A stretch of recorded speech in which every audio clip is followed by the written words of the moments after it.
Good morning, ladies and gentlemen, on this historic day, first day of our new Conservative government. Welcome to everybody. Thanks for those who have had rather little sleep for coming. And I just remind everybody, I'd be pleased to invite you to my lunch party afterwards, if you can stay awake that long, Mr. Martin. But any nodding off and, you know. Welcome to the local committee. The local committee aims to improve outcomes and value for money for residents by strengthening local democracy and improving partnership work within the borough. I'm Victoria Young, the chairman of the local committee and the divisional member for Waverley Eastern Villages. Thank you all for coming today, and please note that this meeting is being webcast. Housekeeping, the loos are through the doors to the side of us, and the emergency procedure, we're not expecting any fire alarms, but should there be a reason to evacuate the building, please exit immediately, and the meeting point is on the green adjacent to the car parks. And councillors and members of the public should accompany me and officers and remain together until the senior officer present has accounted for all persons known to be on the premises. And I'll now ask members and officers to introduce themselves. Should we start with Mr. Ramsdale? Thank you, Chairman. I'm Wyatt Ramsdale, and I'm the County Councillor for Farnham South. Andrew Povey, and I'm County Councillor for Cranley and Newhurst. Good morning, Peter Martin, County Councillor for Godalming South, Milford and Whitley. Andy MacLeod, County Councillor for Farnham Central. Jerry Hyman, Waverley Councillor for Farnham Firgrove. John Gray, Waverley Borough Council for Chiddingfold and Dunsfold. Trevor Sadler, I'm Councillor for Whitley and Hambledon for Waverley Borough Council, and I'm new. Welcome to Trevor. I'm Christine Baker and I'm Waverley Councillor for Milford. I'm Stephen Spence. I'm Surrey County Councillor for Farnham North. Steve Coster, Waverley Borough Councillor, Godalming Charterhouse Ward. Carol Coburn, Borough Councillor Farnham Bourne. Good morning, Peter Clark, Farnham, Wrecklesham and Rowledge for Waverley Borough Council.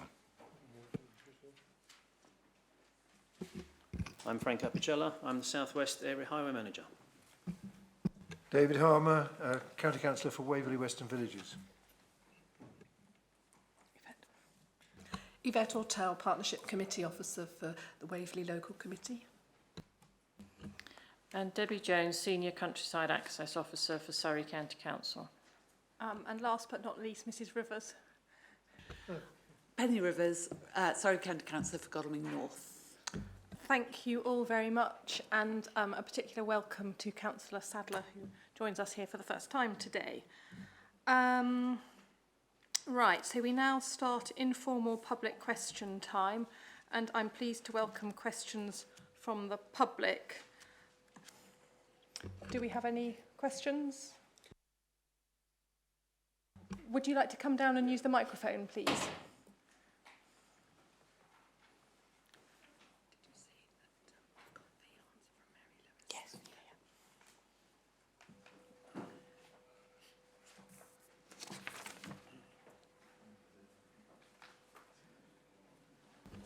Oh, that's it. Okay. I did pre-inform you that I was asking a question. Yes, could you just tell us your name? Yes, I will. Record? Yeah, my name is Barry Hartop, and I've been Chairman and Chief Executive of a number of large private and public sector companies and organisations, and I'm a resident of Castle Street, Farnham. Firstly, Madam Chair, on a point of order, at the last meeting I asked what steps are going to be taken to align Surrey County Council 20-mile-an-hour policy with practice, and which councillors and officials would be responsible. I have received no response. Can I therefore assume that Surrey County Council is at least continuing with one overriding policy, that is to ignore the wishes of the electorate? At the meeting, it was agreed to have a 20-mile-an-hour debate today, so I'm looking forward to that. I presume it's on the agenda. I don't think there was ever any agreement that we were having a debate on 20 Well, it's what I today. heard. However, I should continue. Now to a 3-minute, 2-part question asked on behalf of Castle Street residents. We step out of our front doors in central Farnham to a third-world infrastructure environment. Farnham is by no means a Surrey gem. It's a Surrey dump. The roads are a pothole disgrace. The pavement's dangerous and tatty in the extreme. Yesterday it rained, which means in the town centre, navigating through continuous deep puddles on the narrow pavements and being deluged by passing traffic from the huge lakes in the roads.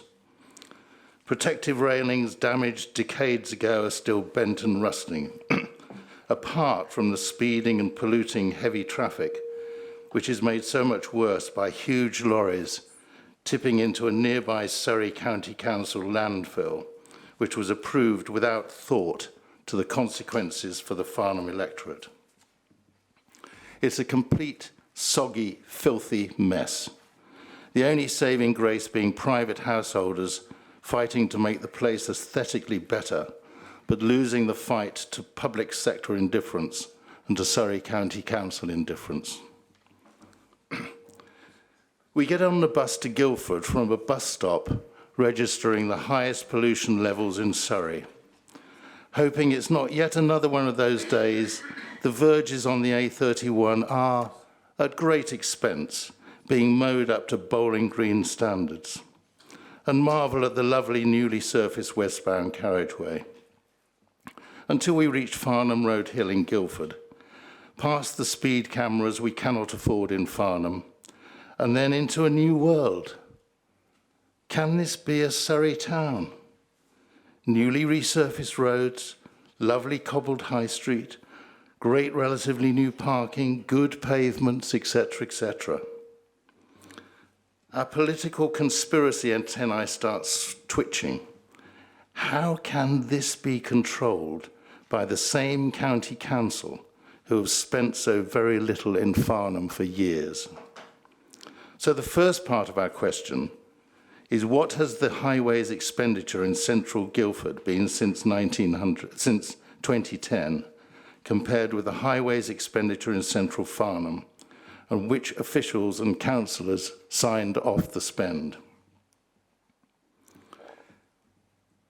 In central Farnham, we desperately need highways investment. We need camera-enforced 20-mile-an-hour limits to vastly improve safety and pollution. We need a 7.5-tonne weight limit to prevent heavy lorries from shaking our listed buildings and polluting the environment with their noise and exhausts.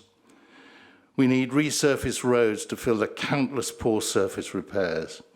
We need new footpaths to replace the narrow, dangerous pitted wrecks we currently have. And we need to reduce the huge and overwhelming crush of traffic by diverting traffic and pedestrianisation. I'm finishing one sentence. Improving the pedestrian environment will also attract more people into Farnham, and a greater footfall make Brightwells more viable, and that's in all our interests. So the second part of our question is, can Central Farnham now have its fair and democratic share of funding to compensate for all these years of inexplicably little highway spend? Thank you. Right, thank you for your question. As regards 20-mile-an-hour speed limits, I've just looked at the minutes from the last meeting, and I see on page 6 of the agenda today that we agreed that it would go on the forward programme to come to this committee at a future date, but that is not, in fact, today. Thank you. As regards the rest of your question, I'm afraid your description of Farnham is not one that I recognise. And, you know, the weather was terrible yesterday, but I think any town you went to yesterday, you would have got very wet and cold in it and probably splashed. The roads are not perfect in Farnham, but I don't think the residents of many places would consider that their roads are perfect, and I don't recognise Guildford as being paved in gold either. Mr. Apicella, do you have anything to add to that? Yes, thank you. The funding for highways has been ever reducing for a good number of years now. So we try to prioritise best we can the works on the highway based on safety. We would love to have streets paved in gold. We just can't afford to. So what we do is to ensure that they are as safe as possible. They may not be as aesthetically pleasing as everyone may like them to be. With Farnham specifically, we have been working with the Town Council, with Waverley and with Surrey now on the strategic plan for Farnham with the new developments that are going on, and we're trying to come up with a strategy whereby we're looking at Farnham holistically with a view to what the centre of Farnham will look like in terms of what the traffic will be doing in those areas, what the pedestrians will be doing, how the developments will fit into that. And obviously, once we've got that bigger understanding and picture of how that will work, it will enable us to then better maintain the area. It would be crazy at this point in time to start resurfacing the whole of central Farnham if in a few years' time it's all going to be changing as part of any changes that are proposed in central Farnham.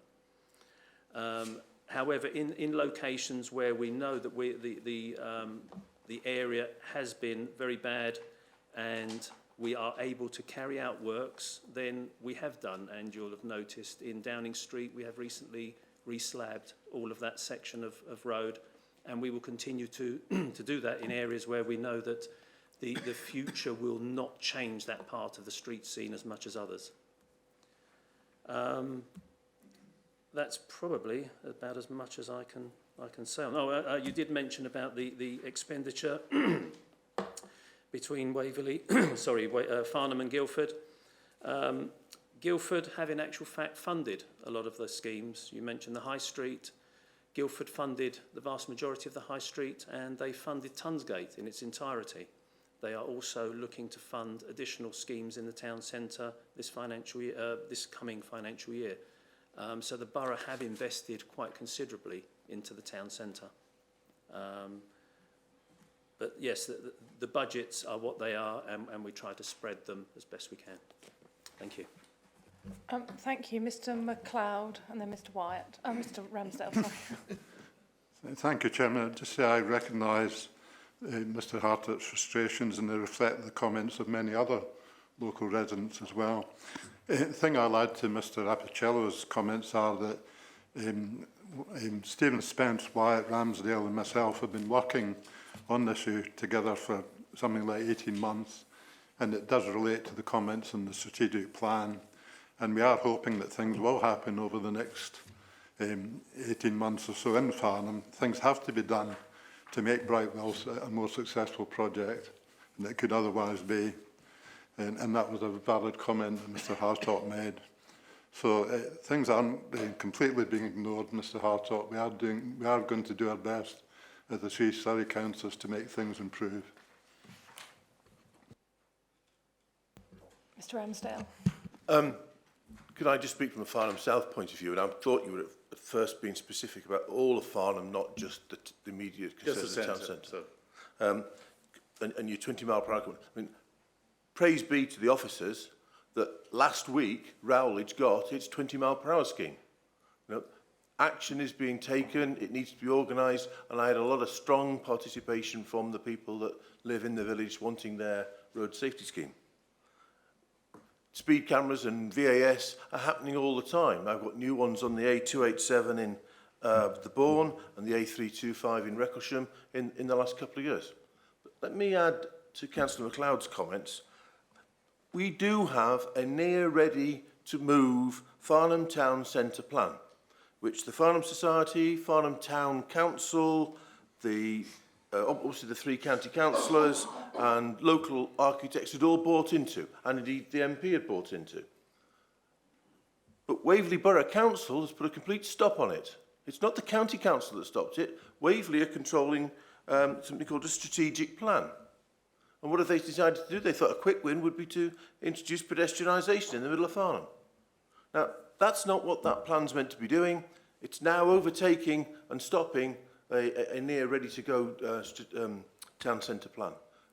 There are big issues, but as Councillor MacLeod's just said, we are working on them, and I suspect Councillor Spence is about to say something similar. Mr Spence. I'll be reasonably brief, but I'll just say the comments Mr Hartop raised are raised with me by residents on a regular basis. And whilst everything Mr MacLeod and Mr Ramsdale said are absolutely accurate, we've got to get this by the scruff of the neck, and we've got to drive it forward because Surrey's the Highways Authority. And at the moment, the Surrey Highways position on 20 miles an hour in the town centre has been no, because I've asked for it and been told no. And the position on banning trucks over 7.5 tonnes in the centre and on Upper Hill Road is no, because I've asked for it and I've been told no. So the issues are becoming increasingly frustrating to residents, which is probably why you're getting it spelt out in reasonably dramatic terms. Jeremy Hunt has been very helpful with his air pollution summit and has asked for the three councils to come back with an answer in January. I think in January we have to have an answer which says what we are going to do, not more responses that say it's not Surrey, it's Waverley, it's not Waverley, it's Surrey, and going round in circles and not resolving this, because it hasn't been resolved for 50 years and it needs to be. Thank you very much. Right, do we have any other public questions? Mr Follows. Thank you very much. Paul Follows, Councillor for Godalming Central and Oxford. Firstly, just a very, very quick question regarding a meeting with Mary Lewis that we requested. I just wanted to see if there was an update on the status of arranging that. My second question was, in the light of the review conducted by Councillor Mark Merriweather of this council, our finance portfolio holder, will Surrey be conducting a similar review as to the status of the finances regarding Brightwell's investment? And very, very finally, I just want to bring people's attention to the petition raised under point 5, which I'm very pleased to see here and hope it will be considered favourably by the group.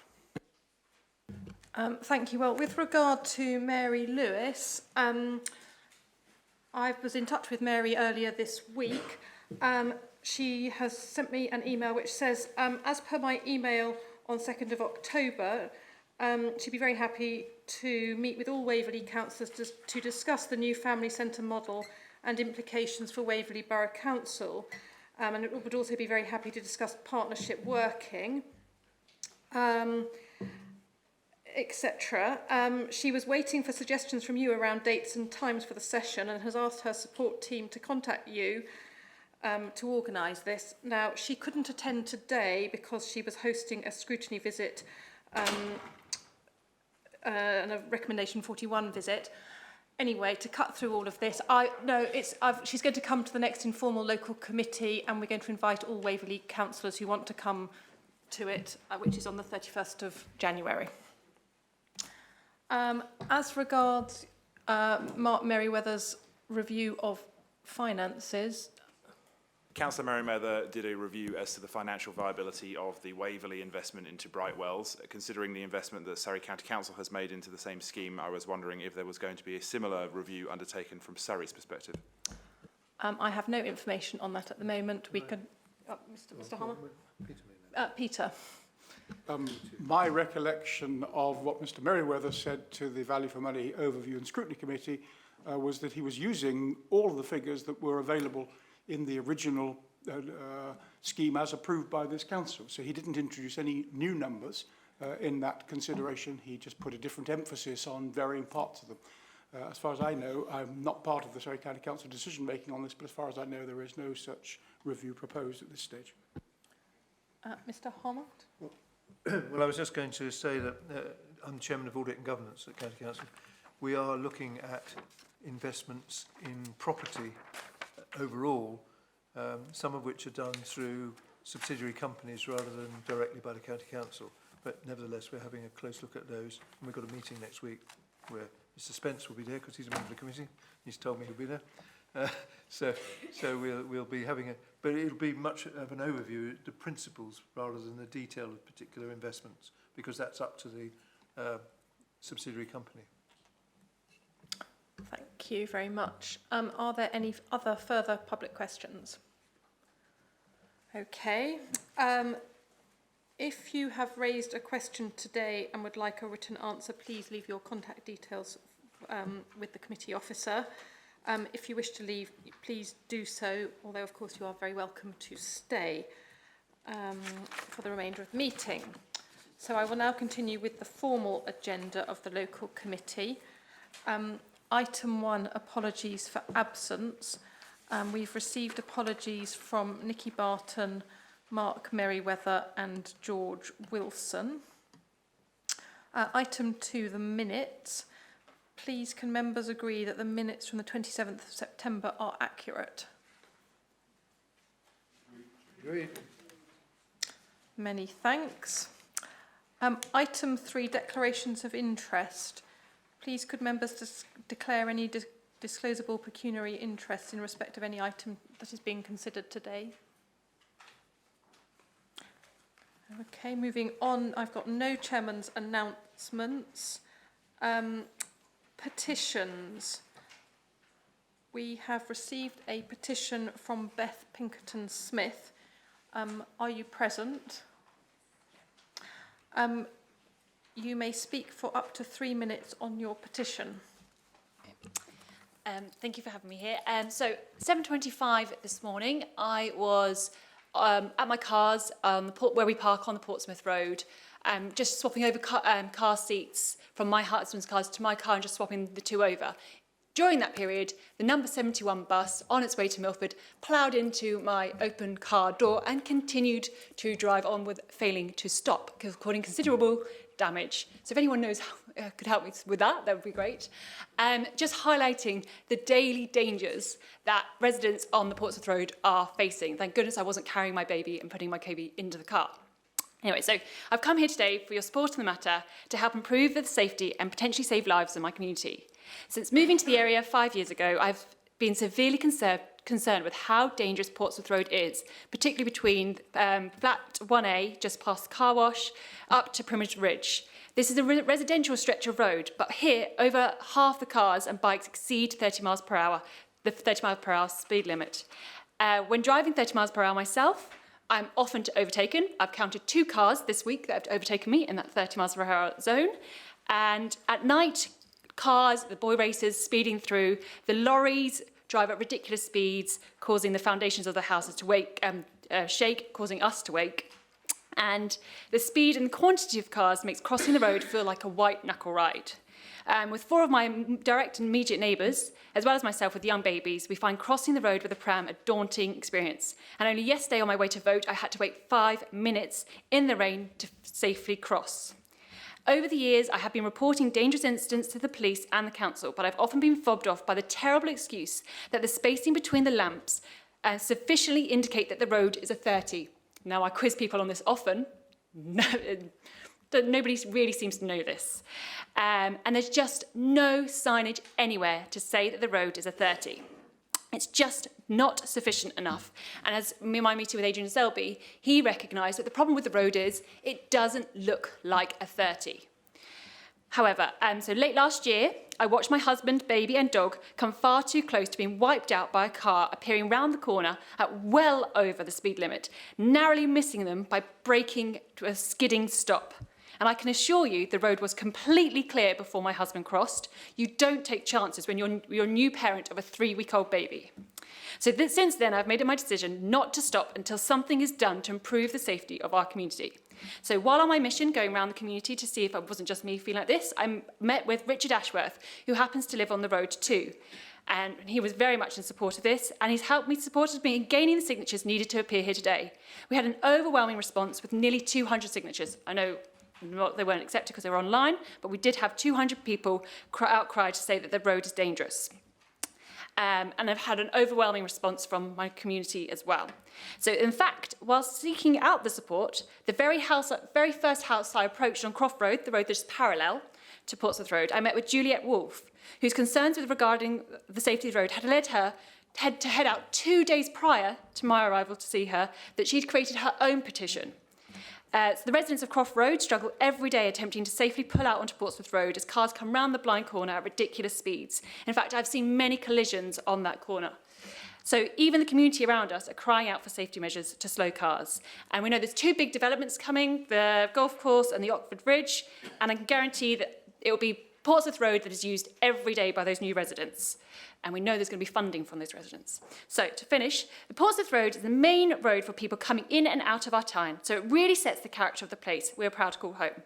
We want Godalming to look like it's a safe and welcoming place that looks after its residents and welcomes families young and old, and encourages people to walk into the town centre, to use the train and to use its many other super facilities. But unfortunately, the speeding road and the narrow pavement does not yet encourage this. Portsmouth Road is an integral route for Godalming and its economy, and it's about time Godalming looked after its residents who live on it. Thank you. Thank you very much. Mr.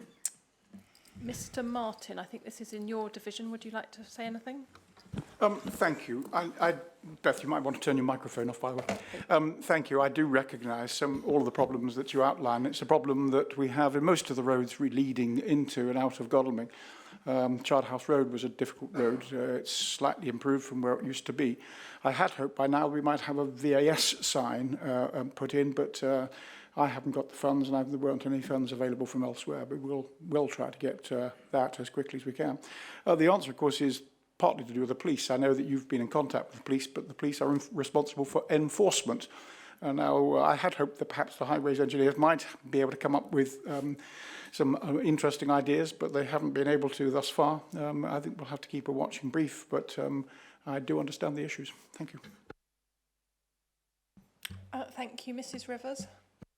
Thank you, Chair.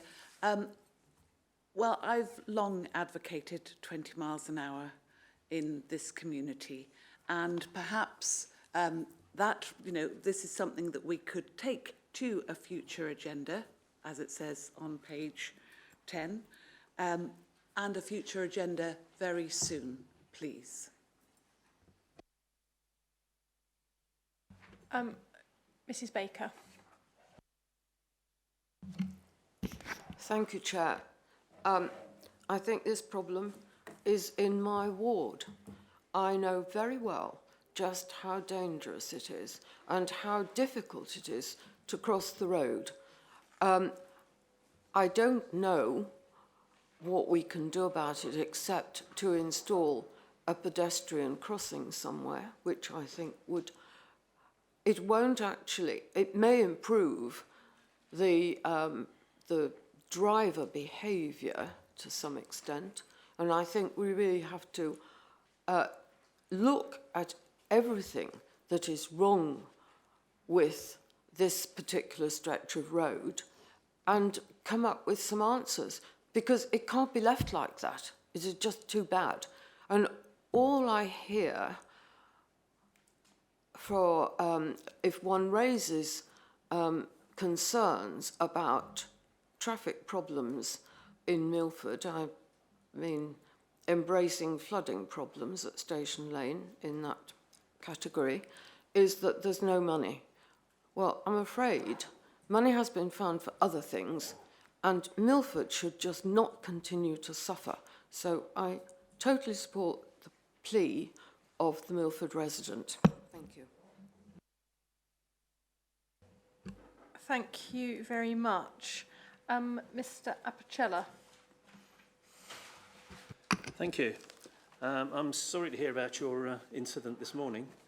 If you leave me your details, I will speak to the passenger transport team at County Hall.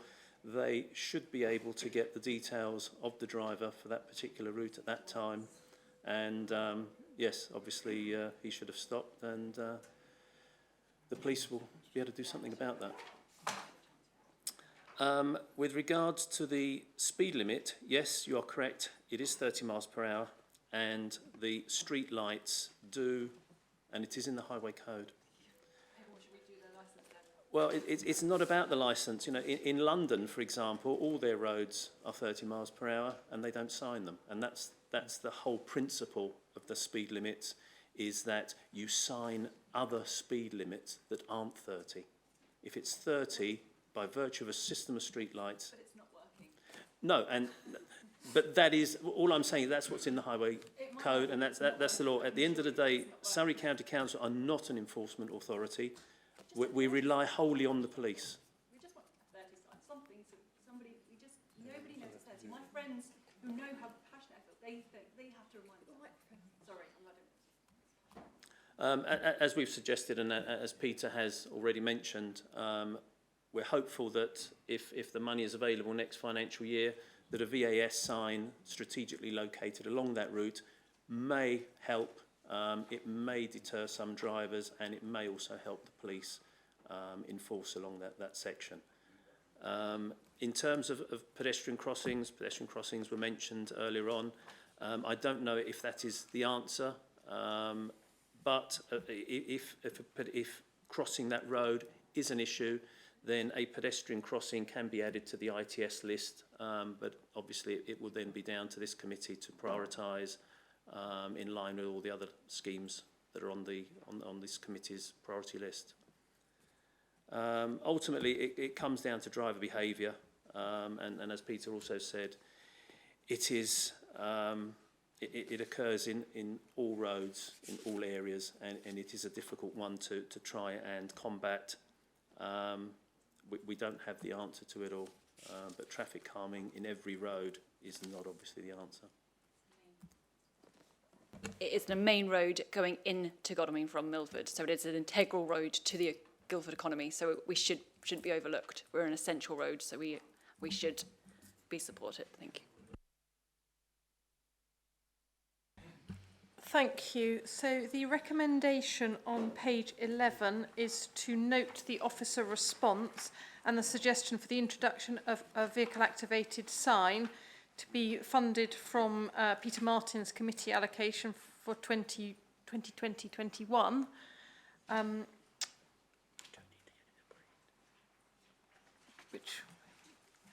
That's just to be noted. Mr. Ramsdale. I agree with everything you just said. I just wonder if it's possible that those of us who haven't yet spent all of our allocations could find something that we could lend a year ahead to Peter. But we can talk about that in time for the next meeting.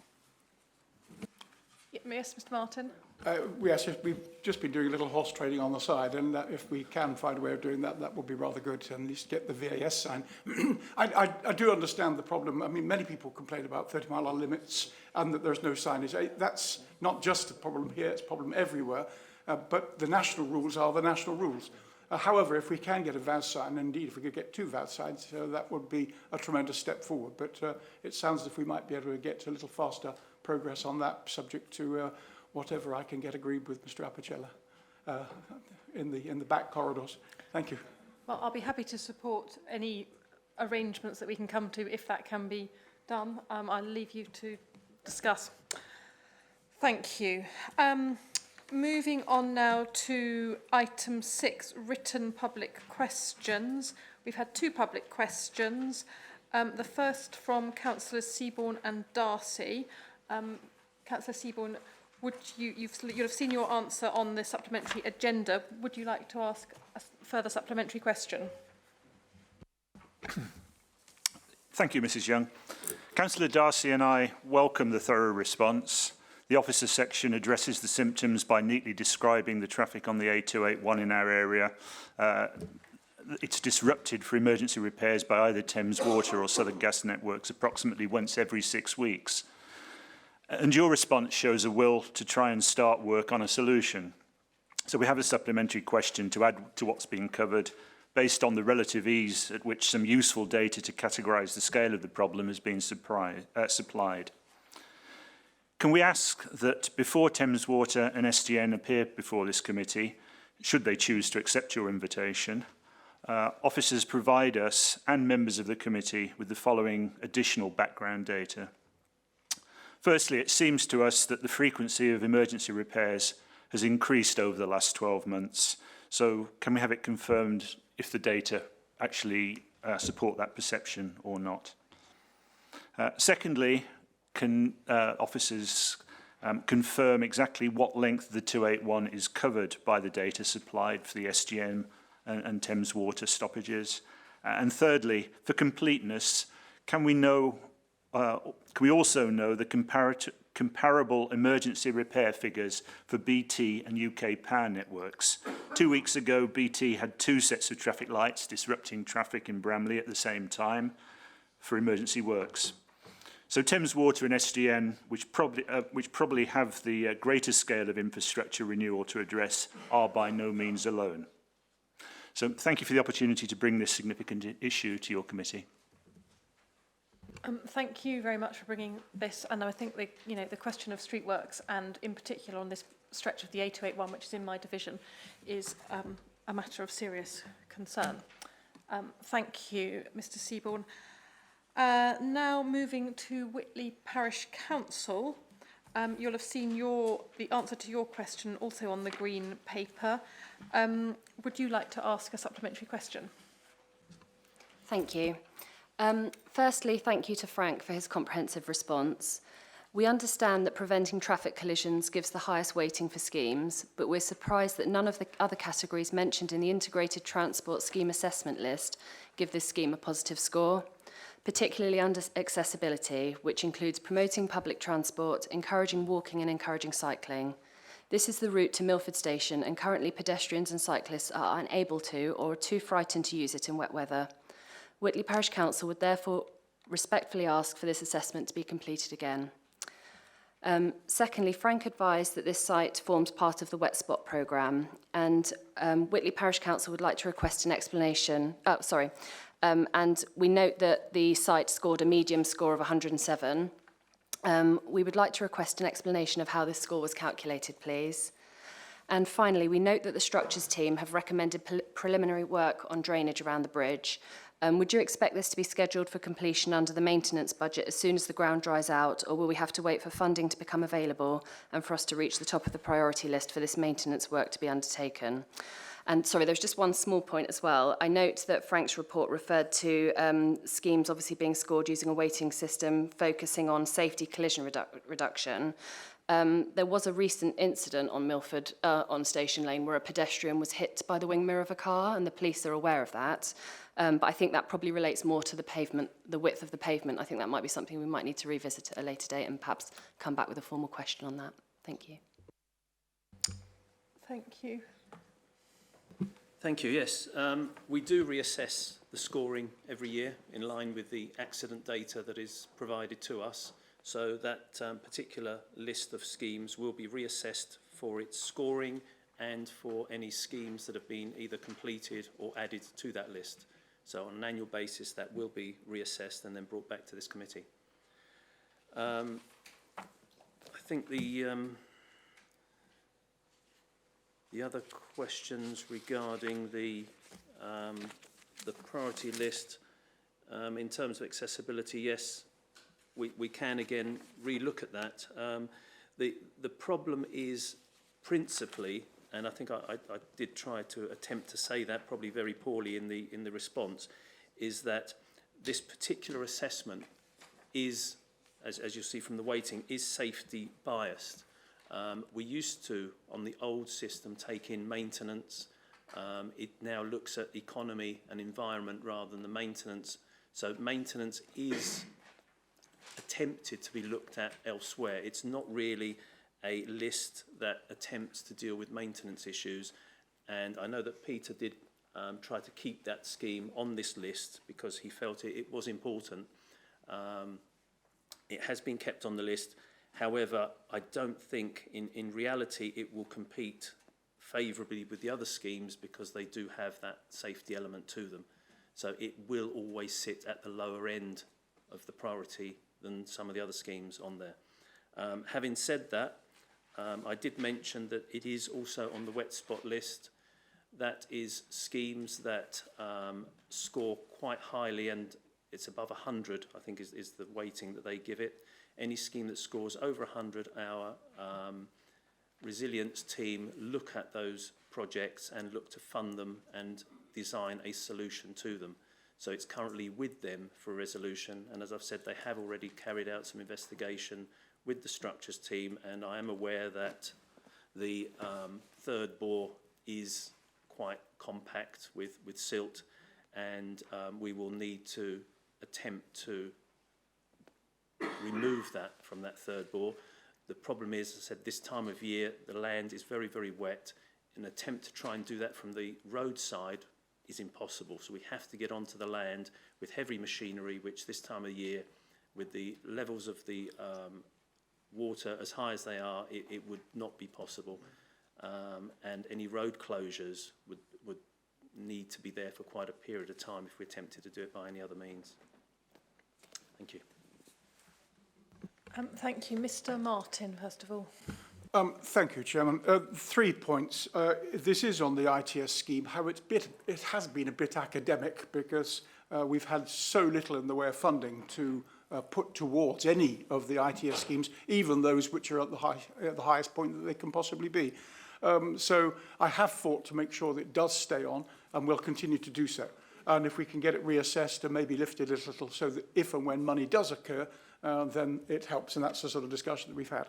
The second point is that the resilience and the wet spot team are looking at it. Maybe there's an opportunity. It sounds as if it's a bit more optimistic than I realised in terms of trying to get some resolution of that.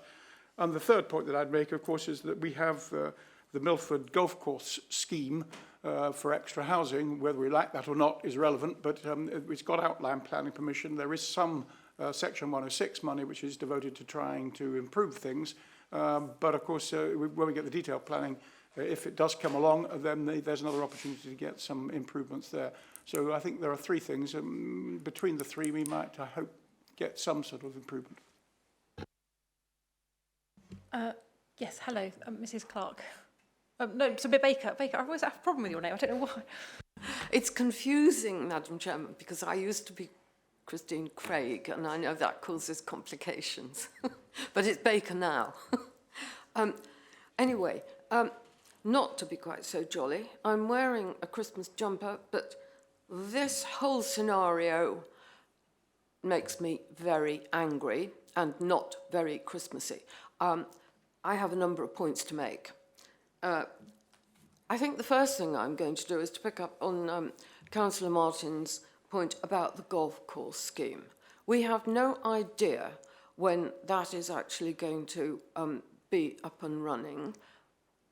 We have got outline planning consent for it, but it's still, the details are still in negotiation. There is the question of a covenant problem, and so the Section 106 provides for the developers to clear the culverts at the start of work, and we don't know when that's going to happen, and then again when the development is complete. That is in the future at some point. And it's quite disgraceful, quite honestly, that highways haven't got on with this clearance when you consider that it was first in the schedules in 2016. So that's actually 4 winters. And now we are facing another winter. It is wet at the moment, so the work can't be done. But it's quite predictable that it's going to be wet in the winter. And this should have been done ages ago, because you're letting down the people of Milford. You've already heard that Station Lane is, surprisingly, the main route from the community of Milford to the main line station. And people have to wade through when the floods occur. And if they don't have to wade through, they get drenched by passing cars who are in too much of a hurry to slow down. And this is a matter of record. The culverts were put in. It's infrastructure. That should be regularly maintained. It hasn't been. I don't understand why not. It's a matter of good housekeeping. And I think that it's just not good enough to say there's no money. The money has been found for other schemes, and it must be found for this. The residents don't care which budget the money comes out of. They do not expect to have injuries before something is done. And one of the things I would like to ask is, who decides how these schemes are scored? There's been a change here which it doesn't provide me with any sensible answers at all. Because if you have got infrastructure, it needs to be maintained. It is not a matter of whether you have injuries or not. I'm also noting that County Council has provided funding for vegetation working parties. I don't know why those working parties haven't tackled this particular problem, which arises from vegetation and from trees growing in places that don't help. And I'm just amazed that the flood resilience people are being asked to look at this, because surely it should come under maintenance. It may be a wet spot, but flood resilience activity is relatively recent, and this has gone on back to 2016. So I can't believe that we are now waiting for that area to dry out before we can do anything, because I think that was completely predictable that this should happen. So I would like some work done to jet those culverts now, please. And if people have to wear waders to do it, too bad.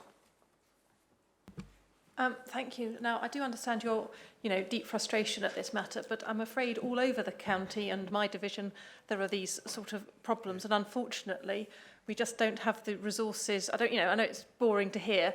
There are limited resources, and, there are plenty of places that are not in the condition we would like them to be. You asked about the scoring thing. Frank, I think, can probably give a bit more information, but it's a county-wide, it's been agreed by Cabinet on high that this is the scheme for scoring, or this is the mechanism for scoring projects, with a view to be able to sort of work out how they compare relatively.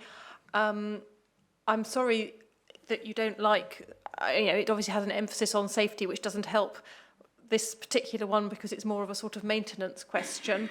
There is each member last year, and again, I will talk about later, but had £7,500 maintenance budget, and that is how that is spent is a question for each divisional member in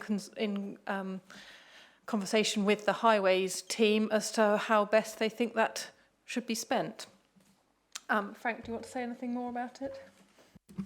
Yeah, just to pick up on that point regarding the cutting back of vegetation, obviously that is on the public highway. This particular vegetation is on private land that would need to be cleared to ameliorate the drainage system. Having said that, the flood resilience team deal with capital works which are over and above maintenance, because ultimately that particular area, all highway drains are reliant upon rivers, ditches and Thames water systems being operational. It's the same as when you empty your sink at home. If Thames water system is blocked, your sink will block. We are reliant upon their systems working. So when their systems are not working and it causes our systems to silt up, then that is the issue here, and that's why further works are needed, which are over and above the normal maintenance type of works. So if there's a build-up of silt at this particular location, it's being caused by the system further downstream that isn't working. So it is an ongoing problem, but as I said, the flood resilience team, which deal with these larger land drainage issues, will be looking at this and hopefully coming up with a resolution in the very near future. May I come back on that? Yes, very quickly. I do hope that this is going to happen soon, because I'd just like to point out that there is going to be a certain activity in May next year, I think. The county council elections will be coming up, and I don't think, yes, but you haven't got on with it this winter, and I suggest that we get onto it as soon as possible. Thank you. Your comments are noted. The people who've asked public questions, it'd be very helpful if you could send in the supplementary questions that you have asked to Yvette Ortel so that they can be accurately noted in the minutes. Thank you very much. I think that's it for public questions. So we now move to item 7, the written member questions. So we've received 2 member questions, one from Councillor Carol Coburn and one from Councillor Jerry Hyman. And again, the questions and answers are included on the supplementary agenda. So first of all, Councillor Coburn, do you wish to ask a supplementary question? I do, if I could just take a moment to explain why. It's been touched on a little bit earlier. You know, Farnham is the sum of its parts, and what you do in one area affects another area. And it's only when you study the town and you really fully understand the town that you know the consequences of what you're doing. As somebody who chaired the group that did the design statement and the neighbourhood plan, you know, I do understand how the town actually fits together.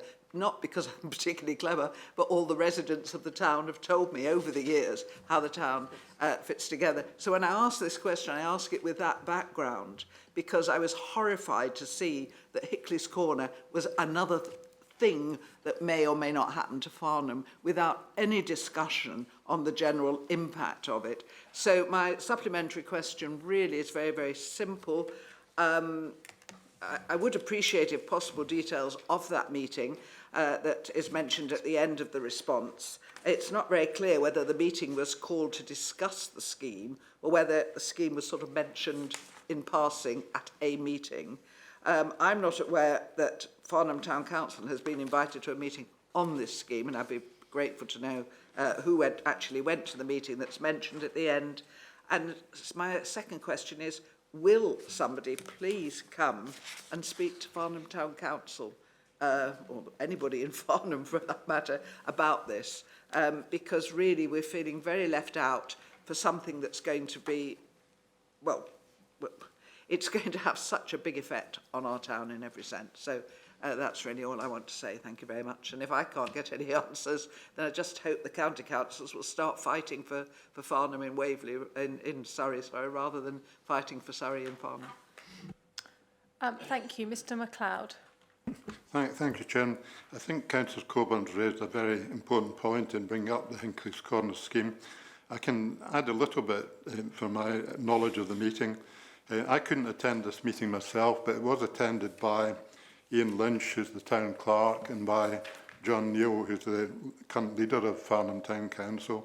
It was more to do with the strategic plan, and Hinckley's Corner was very much a by-product of the meeting rather than the main subject. I think Mr Apicello attended the meeting as well, so he can comment if necessary. I'd like to make a wider comment about the A31 and Hinckley's Corner. The A31 is a real problem in the structure of Farnham, as Councillor Coburn has said. It's described as the Farnham bypass, but it actually bisects the town neatly in two. There's as much of Farnham south of the so-called bypass as north of it, and it does actually bypass the town centre. I'm told the reason that the thing was built many years ago was to help the army in moving their tanks from Aldershot to the training grounds at Dorset. They used to have to trundle through the town centre and damage buildings and Farnham's very narrow roads. That's why the bypass was built. But the people building it didn't actually provide for very much in the way of crossings of the bypass.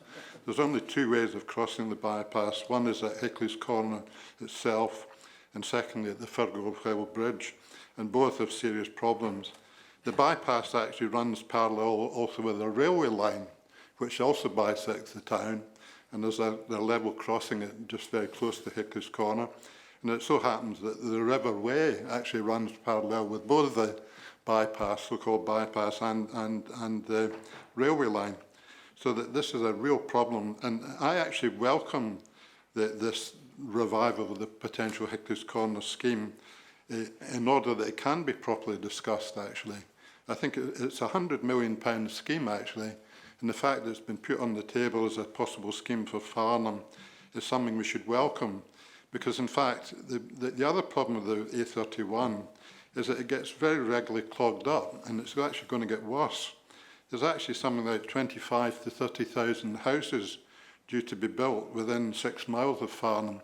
Farnham is surrounded by 4 other boroughs, 3 of which are in Hampshire and one in Surrey, Guildford.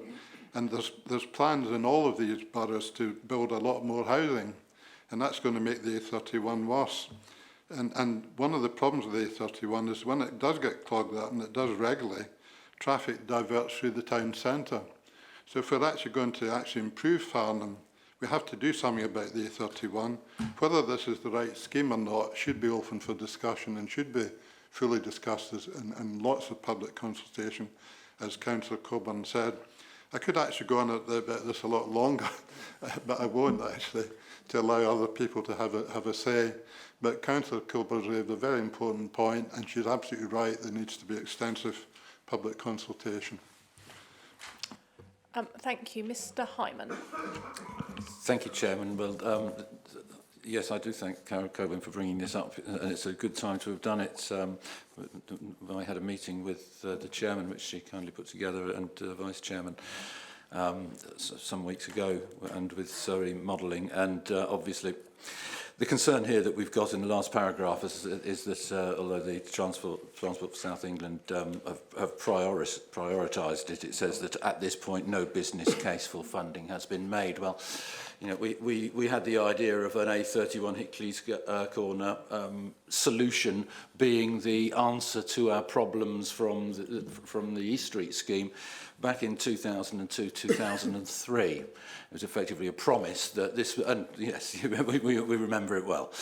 And of course that fell apart because the big roundabout was designed based on a map that was 20 years old and didn't show that office blocks had been built there where they wanted to put the... so that's why that was scotched. I happened to point it out and then got the blame for scotching it. Well, you know, it's probably best that we did look at it before actually trying to build it on top of offices.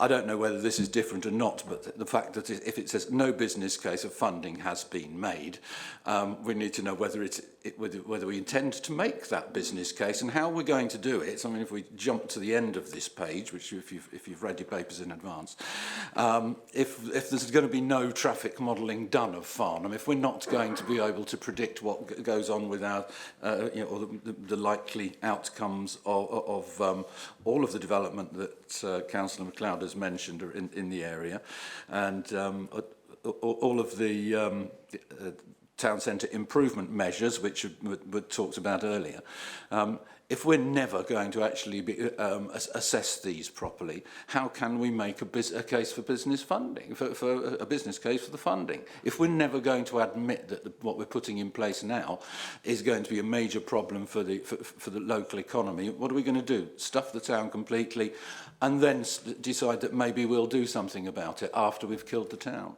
I just don't think that's acceptable at all. And you know, I think the supplementary question here has to be, how soon are we going to get that business case in then? So that we can know, and the people of Farnham can know whether this is another contract, as we had more than 15 years ago, just a scheme thrown up to try and get shut us up over the problems the East Street scheme would bring forward.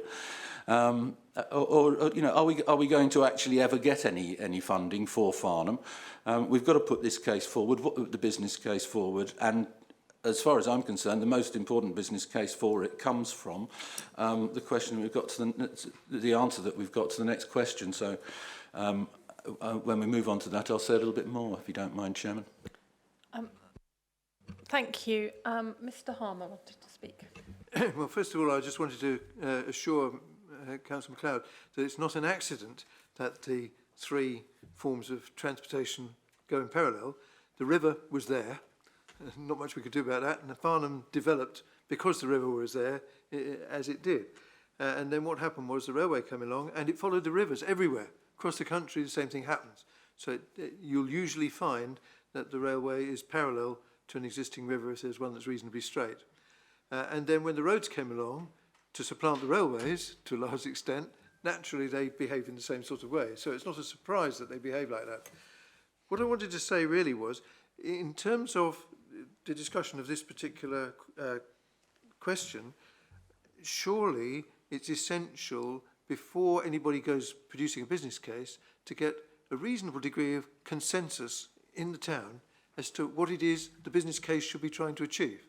And so I absolutely support Mrs. Coburn's views, and I'm sure it's your views as well, that the first thing is there has to be that form of agreement. Because we know historically that where there's a proposal and then it's clear that part of the community is quite hostile to whatever it is, it doesn't get any money. So first, Farnham, you know, I have an interest because half of my villages go into Farnham to do their shopping and stuff. So we'd really like it to get organised. So we're highly supportive of that. But you must first agree amongst yourselves what it is you're going to go for, please. Otherwise, we won't get the money anyway. Thank you. Mr. Spence.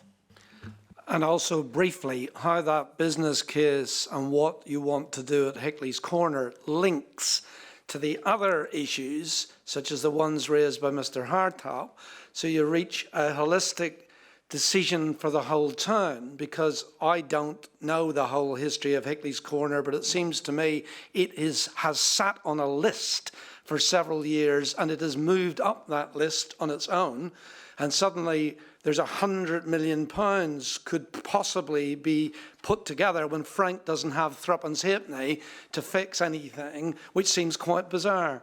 So if we can link the business case for this, which I agree with Mr. MacLeod is an important thing that needs to be advanced, to those other issues and come up with a holistic solution which in turn will fix the air pollution, then we will have achieved something. And if the new Conservative government can deliver its promises, the money will be available to do it. Thank you very much. Right, I think no one's got anything more to say on that. We'll now move back to Mr. Hyman. You had your question, which is also on the green papers. Would you like to ask your supplementary question, which I'm sure you have? Yes, I'm slightly disadvantaged here because I've received an email which I'm sure you have, which has got the notes of the meeting that we had a few weeks ago, and I haven't had a chance to go through it, but obviously I have had a chance to go through this. So what I say this with the slight caveats, but this is the headline here, of course, is that I've been asking for 15 years or so whether we can see the modelling that Crest Nicholson did of their East Street scheme, supposedly, and I've been saying that this is £120 million fraud. As a member of the public, I wouldn't speak in that way as a member of the council, obviously. But as a member of the public, I was pointing out that this was a £120 million fraud where Crest Nicholson had simply pretended that they had modelled it, and of course the law requires that you carry out that's an EIA legislation, environmental impact assessment legislation requires that you assess the impacts of a scheme before you start work on the scheme. And I, as chairman of, when I was first elected as chairman of the Overview and Scrutiny Committee, Environment Overview and Scrutiny, in September 2017, I answered a question with an officer response to a question from a member of the public. The officer response said there was going to be further modelling of the East Street scheme done as the scheme progressed. Now, here we say further parametrics modelling is not anticipated. I just can't get the truth from anybody, it seems. I'm very disappointed. It is unacceptable. We must assess the impacts on traffic, on air quality particularly, and on the economy before this is installed. Yet we're told, no, we're just going to put it in. You know, another trick in respect of having a solution from Hickley's Corner and whatever. We just have to put up with our town being deliberately gridlocked. Well, we're not actually allowed to do that. And Chairman, you know, how do we get around this? If I've got Waverley officers and Surrey County Council Highways officers and Crest Nicholson, all deliberately misleading our entire town by telling us that everything's going to be okay. We've modelled it when we know damn well it hasn't been done because it can't be shown to us. You know, when our time is wasted and our money wasted for 15 years and it stops us making any progress on any improvements for Farnham, where do we go with this? Back in 2005, Councillor Harmer, we remember he chaired a meeting of the Overview and Scrutiny Committee in... Mr Hyman, please could we have a direct question? I mean, I do sympathise with your concerns. Okay, but what's really the much of this option? is a- What's is a- the it's a option to me planning going to the question. police and trying to get all these people arrested for fraud? Or I mean, you know, where do we go with this next? Because this cannot continue. So we're not going to model this, yet we're going to put it in place. Well, we're not allowed to do that. The law doesn't allow us to do this without first assessing the impacts. And now we're here, we've been told clearly, no, we're not going to assess the impacts in advance. We're just going to do it since Stuff Farnham. So where do we go with this now as a committee? We're not allowed to do this, Chairman. Mr Ramsdale. Madam Chairman, I have a great problem here that I don't believe what Mr Hyman's saying is entirely correct, and therefore we're trying to wring out solutions or answers from the wrong start point. And I'm a bit concerned as to where we might be legally with some of the things he said as well.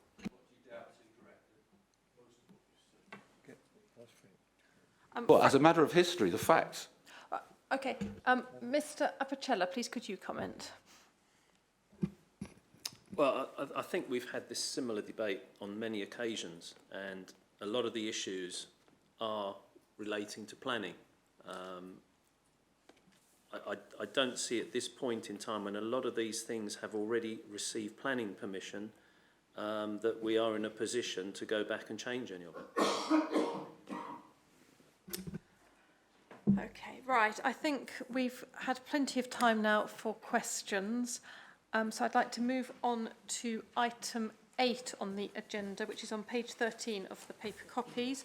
The right-of-way matter, the proposed cycle track order for footpath 19 in Hazelmere. I'd just like to remind everybody here that a rights-of-way application has different rules for public engagement. To be able to speak on this application, you need to have previously made a written representation to the countryside team, and this should be reflected in the report. May I remind you that no new evidence can be presented at this stage. There can be no public questions or petitions on the rights-of-way matters under discussion, but members may, however, question the officer. On this occasion, one person has registered to speak. No other member of the public is able to speak regarding the proposed order. And I just remind the committee that, you know, we're acting in a quasi-judicial capacity today. So, Mr Bayliss, you may speak for up to 3 minutes in support of the proposal. Thank you for this opportunity. I'd firstly like to paint a picture of my route to this room today. I, with a few friends, frustrated at how we felt pushed off our roads, unable to cycle with our families around town, decided to see if we were alone. We put out a simple flyer, and a few weeks later, just shy of 100 cyclists of all ages, as a group, cycled the 1.5 miles from one end of the town to the other.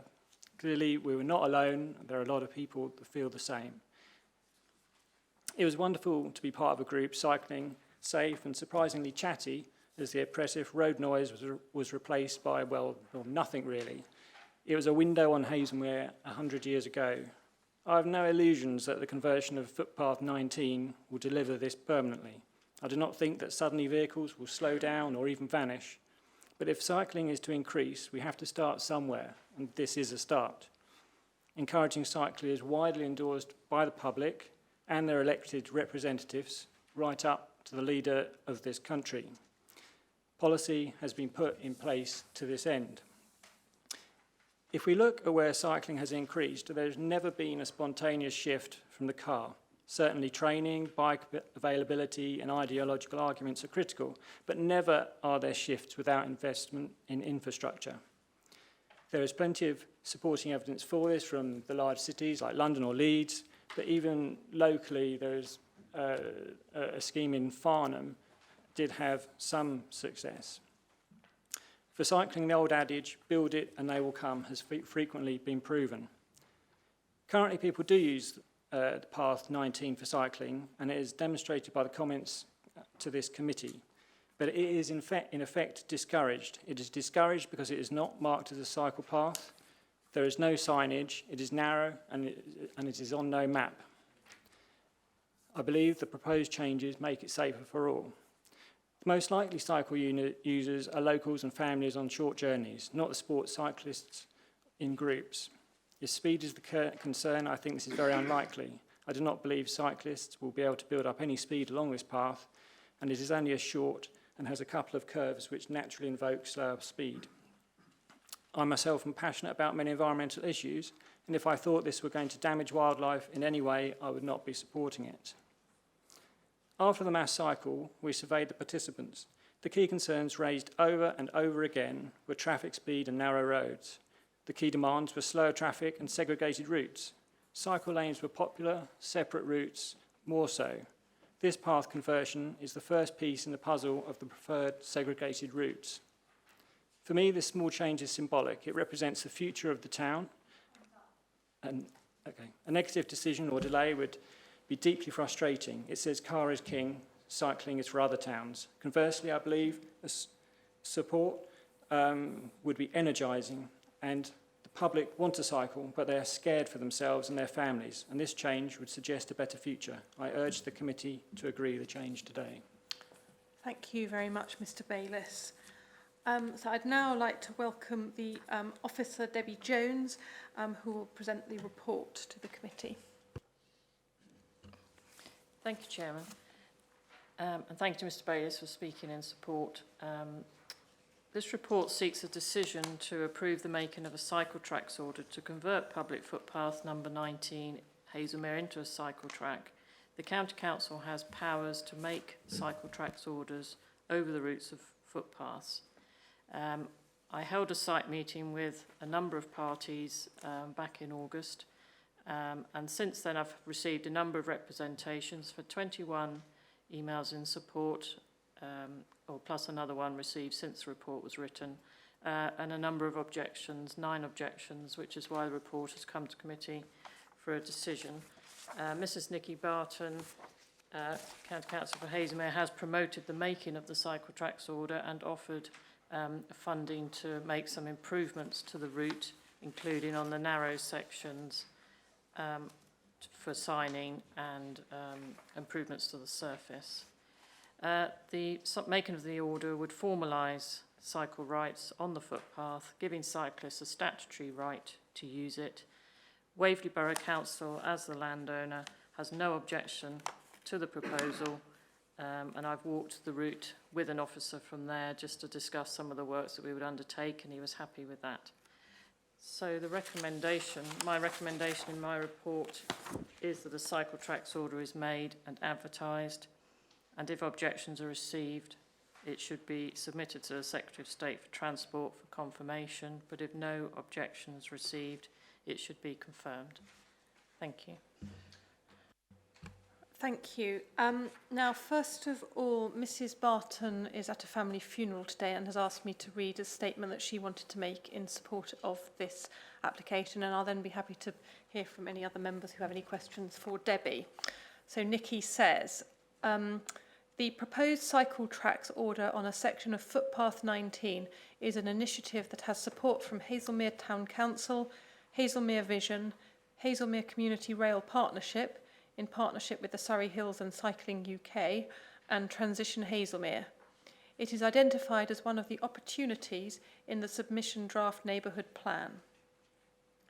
There is a growing community desire to improve the conditions for cycling in Hazelmere, and this is borne out in some specific ways. Number 1, Hazelmere Vision, the town's neighbourhood plan steering group, carried out an extensive public consultation in 2016 that identified very strong public support for better walking and cycling provision in the town. The public opinion was strongly in favour of improvements being introduced to encourage more active travel to access Hazelmere train station.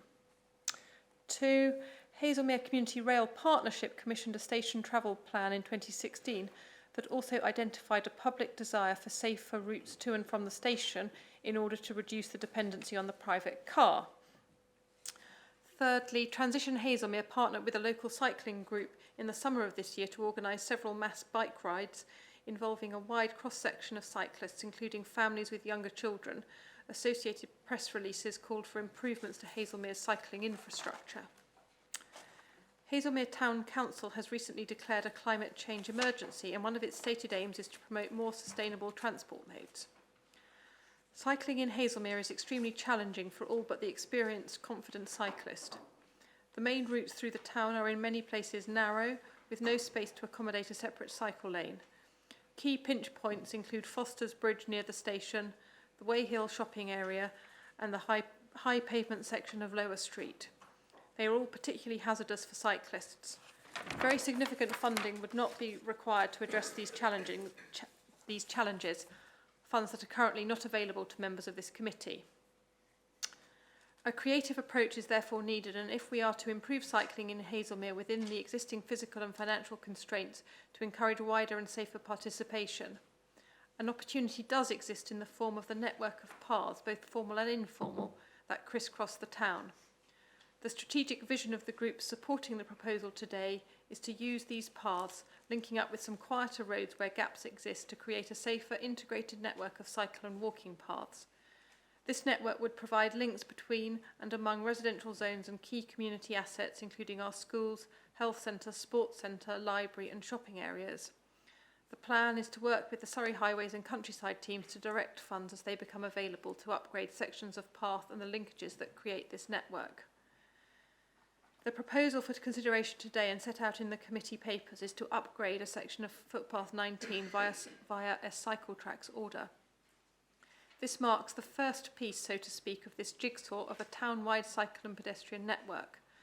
The route is already used by cyclists informally, as it provides a back route link from Lower Street near the station through to both Lion Lane Green and Shottermill Infant and Primary School, and up to the National Trust Devil's Punch Bowl, where cyclists can connect to the extensive Surrey Hills cycle network with 90 kilometres of off-road tracks.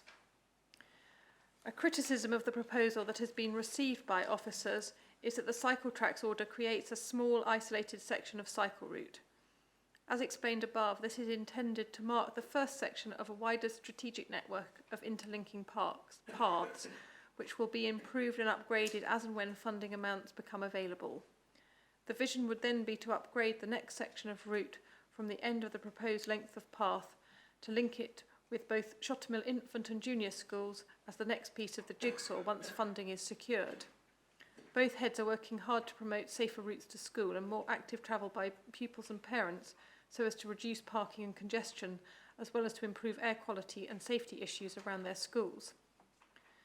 The scheme's cost, $7,000, represents good value for money as it improves the off-road path for current users of the path, be they pedestrians, disability scooter users or cyclists. The scheme will upgrade the path surface, widen the existing path and replace a rotten wooden barrier over the small stream which the path crosses.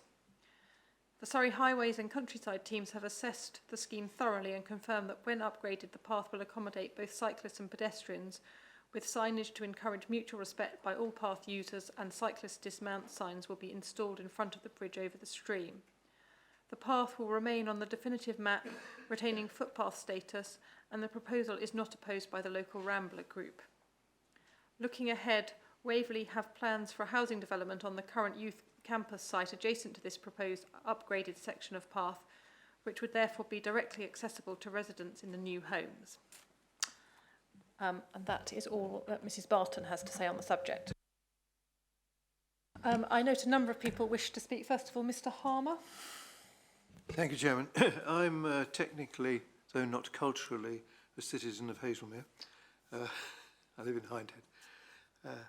And my view is that if the intent is to end up with a network of such links around Hazelmere, it's probably desirable to take what's a relatively short component of that, first of all, to see how it works, to enable the public of Hazelmere to make perhaps a more open judgment as to whether they really want to pursue the thing more extensively.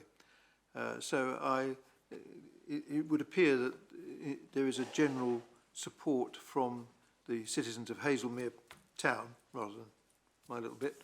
And so I believe that it's desirable probably to do this. I'm edgy about converting footpaths into cycle tracks, but that's what the law was changed to in 1984. So if the local community wants to do that, I think we should support them. Thank you. Mr. Cossa. Thank you very much. Hazelmere is certainly not on my patch, but I have had some experience in Godalming with this sort of enterprise. Colleagues will probably remember how many years it took to promote a scheme in Godalming so that we could provide for both cyclists and pedestrian and a route down towards the town centre. One of the differences, I think, between that and what I see in front of me today, however, was that we took a long time to actually acquire some more land and try and provide a facility which works very well because there is an opportunity for some separation between pedestrians and the cyclists. And I was just a little bit concerned about some of what I read in this and in Nicky's statement. I mean, it says, for example, the proposed is not opposed by the local Ramblers group. That is not my reading of paragraph 4.2 within the report, in which concerns are raised, it seems to me, by the local Ramblers group. I do understand the advantage of this to the cyclists. I just think that we have to be satisfied, however, that when we're promoting things of this kind, that in doing so, we're not providing detriment to pedestrians and walkers. And I certainly have some experiences of walking on paths that access, probably not formally in this way, is allowed to cyclists. And sometimes, particularly if you're walking with perhaps your young grandchildren or something like that, it can cause difficulties and problems. I'm ultimately probably not going to vote against this. I recognise the work that's gone into it. But I do think, just as a general point, that we really ought to pay more attention in our reports to the impacts on pedestrians. I think it's been a bit glossed over in the papers that I've read, and I just wanted to make that reflection. Thank you. Thank you. Mr. Spence. Thank you, Chair. It occurred to me that having declared membership of the Ramblers Association at the last meeting when it wasn't on the agenda, I probably should have declared it at this meeting when it was on the agenda. And the only point I wanted to make was, whilst at page 15, the local Ramblers secretary does express a reservation, on page 16, in the comments, he states that the Ramblers would not oppose the order provided safety signs and barriers are put in place. So my understanding of the recommendation is appropriate measures will be taken to deal with those concerns. Therefore, I would support the application because I think the more opportunities for walking and cycling in Surrey in a joined up way that occur, the better. Thank you. Debbie, do you want to just comment on the points that have been raised so far? Thank you, Chairman. Yes, it's not the widest path around, but half of it is suitable from point A down to the bridge. The bridge is the narrowest section and there is a pinch point after that, and I do understand concerns about pedestrians. So it is proposed that there are signs put up saying cyclists please dismount before they get to the bridge. A lot of the vegetation has already been cut back, which has improved the sight lines on the path. And I understand from local people that it's not people on sort of long cycle rides that might be herring through because they're not going to be able to go fast on this particular path. I think it is more local people who will probably take more care because they know they're going to meet walkers on the path. But we will make improvements, as much improvement as we can, to make it safe for all users. And some people, I understand, do also go through the car park instead of going along the path, which is another sort of permissive access which they can use. Thank you, Debbie. Now, Christine Baker. Yes.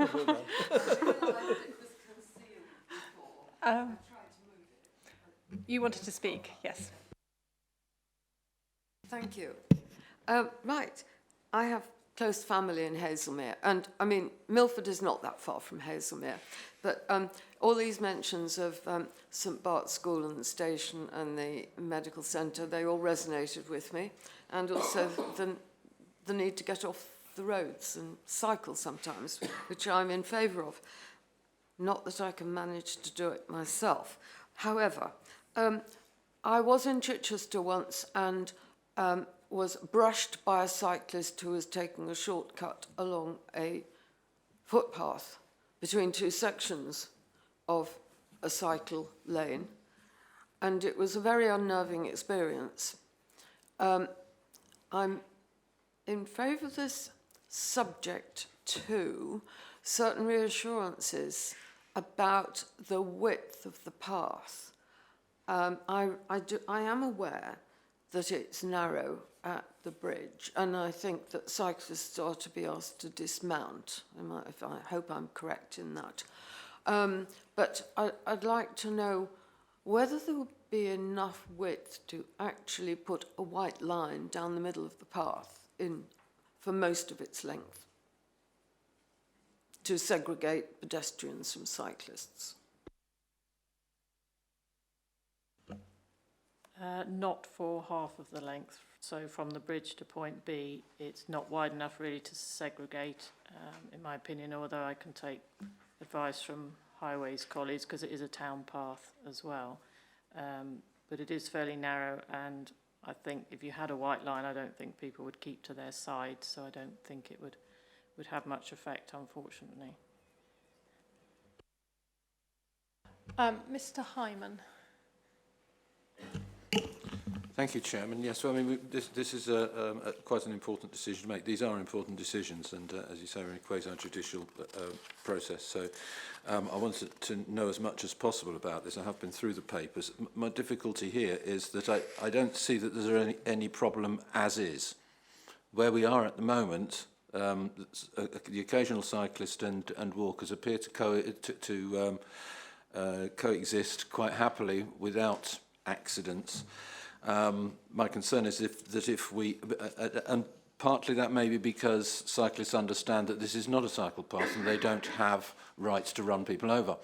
And if we make it a cycle path officially, we are then giving people the okay, because they have the right. And if someone says, "Oi, Mr. Cyclist, you're racing past me far too fast," or endangering my dog or my children or whatever it is, the cyclist will be able to say, "I have the right to do so because the council said so."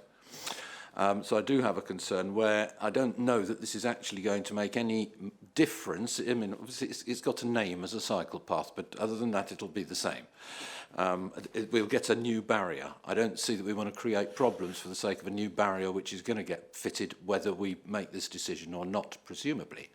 I mean, we're not saying that you'll not get a new handrail on the bridge if you don't agree to this, are we?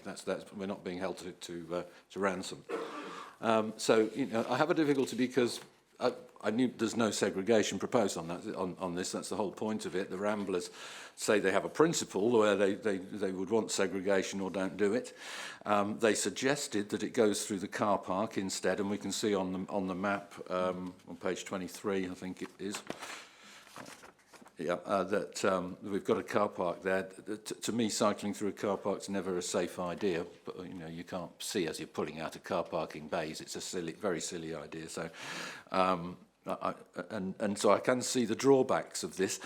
I do, however, want to support this because I tend to trust what Councillor Barton would have put in front of us. I don't think she'd have asked us to consider something that was silly, but I just don't understand where the advantage is.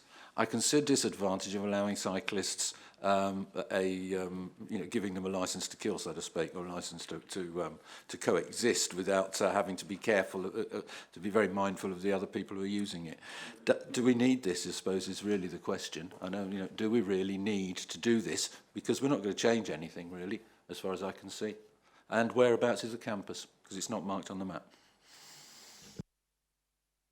Sorry, we were told that we're going to build that there's a campus that Waverley's going to build something on somewhere or other, and I can't see how, you know, it's a meaningless statement unless we know where it is, isn't it? I would have thought. Does anybody have any local information as to where that might be?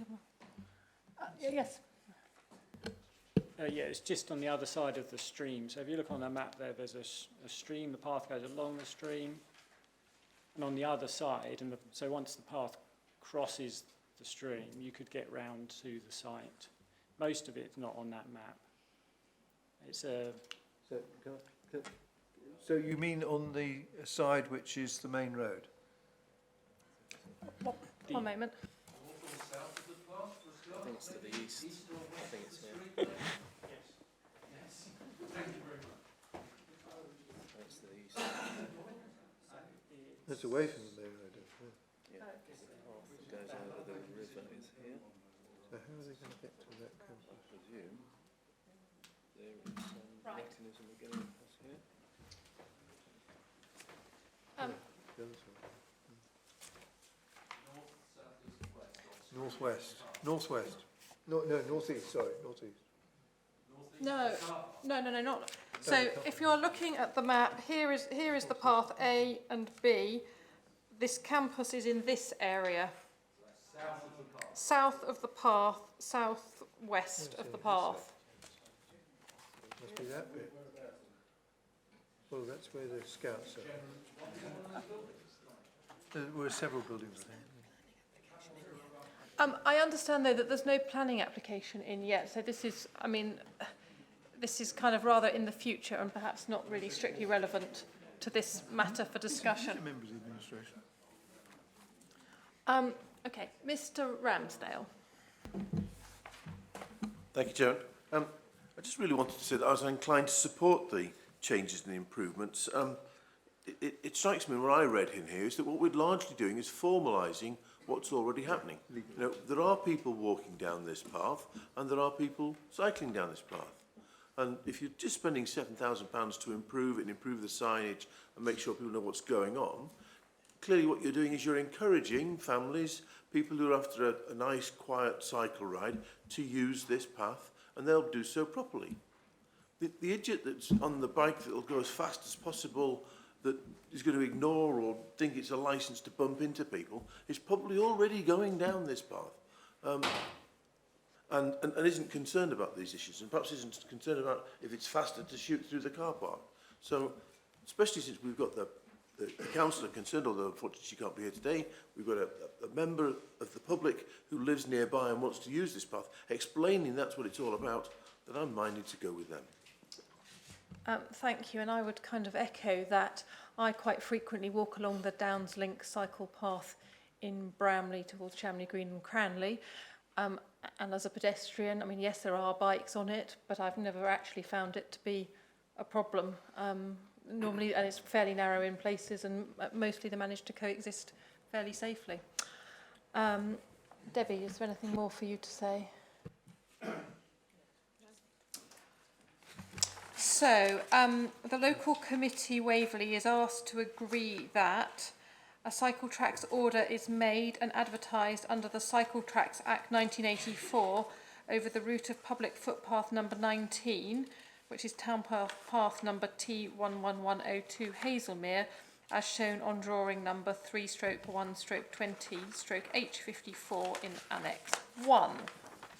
And little 2, if no objections are received, it shall be confirmed. If objections are received, it will be submitted to the Secretary of State for Transport for confirmation. May I have a show of hands, please? First of all, those for the recommendation.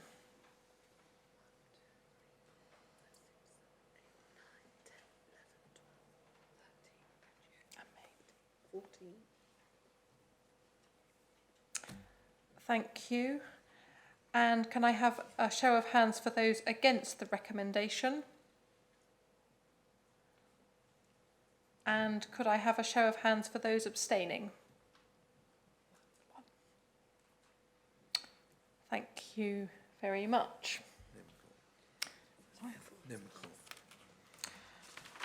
Good. So therefore that matter is passed. Right, we now move to item 9, which is on page 25. I'm pleased to welcome Andy Harkin and David Curl, the parking enforcement update, which we've been waiting for. Gentlemen, would you like to present the report? Thank you. Thank you, Madam Chair. Good morning, everyone. My name's David Curl. I'm the Surrey County Council Parking Team Manager, and I'm here with Andy Harkin, who's the Guildford Parking Manager, to talk about on-street parking enforcement. As you know, Surrey County Council is responsible for managing parking on street, and we manage restrictions through the parking review process, and we have agency agreements with borough and district councils around the county to manage parking enforcement for us. So we're here to talk about we've got data and a really good report from Guildford about the parking outturn and the statistics in terms of PCNs issued for the financial year 2018-19. So I'd just like to ask Andy if he's got any highlights he'd like to mention. Yes, thank you, David. As David says, I'm Andy Harkin, Guildford Parking Manager. In 2018-19, the key messages were that the trial that we started in 17-18 regarding an additional enforcement officer was continued, and that pay and display income was steady in 2018-19. There was a reduction in penalty charge notices. After last year's bumper year, it went up significantly in 2017-18 as compared to 2016-17. Over this summer that's just passed in the summer of 2019, which obviously isn't covered in this report, but the enforcement officer trial that had been going on for a couple of years, we've now made that permanent. So you've now got 4 enforcement officers operating throughout Waverley rather than the 3 that were previously there. Another initiative that we trialled last year was the School Watch, and I know it's something close to Councillor Martin's heart well, it's more College Watch in Councillor Martin's ward. Or division, should I say, and that's been well received. The emphasis is on moving on motorists and educations rather than purely issuing penalty charge notices, and we want to make that a permanent thing that we do within Waverley, as we've recently made permanent in the Guildford area. Other initiatives that we've introduced over the last year, visitor permit applications and delivery can now be done online, and online applications are available for residents, and in addition to renewals. So that reduces the need to visit both the council offices in Guildford on occasion, and indeed the Farnham locality office. So hopefully that will make it easier for the residents who are reliant on street permits in the various areas of Waverley to be able to access the services that we provide. Are there any questions? Thanks very, very much. Mr. Cossa. Yes, just a question, if I might. I do recall, going back to the time I sat on this committee with a different hat on, when this report was presented to us, there used to be some information which I found hugely valuable about the location, rather than just the nature of the penalty notice, the location. So we often found as councillors, for example, people would say, well, I never see an enforcement officer there and there's a massive problem and so on. And there was definitely data, for example, around Godalming High Street and elsewhere, which enable us to actually refute some of that. And I just wondered if it's possible to access that data, Chairman. Yes, it was produced to me. I took the decision not to publish it in the papers because no, for a good reason, that if you see that, you know, in Bramley there are only 2 tickets issued in a year, well, it's carte blanche for everybody to park anywhere they like in Bramley. But that information is available, and we can do it. We'll let you have it in a private meeting. We'll bring it to a private meeting. That's fine. Yeah.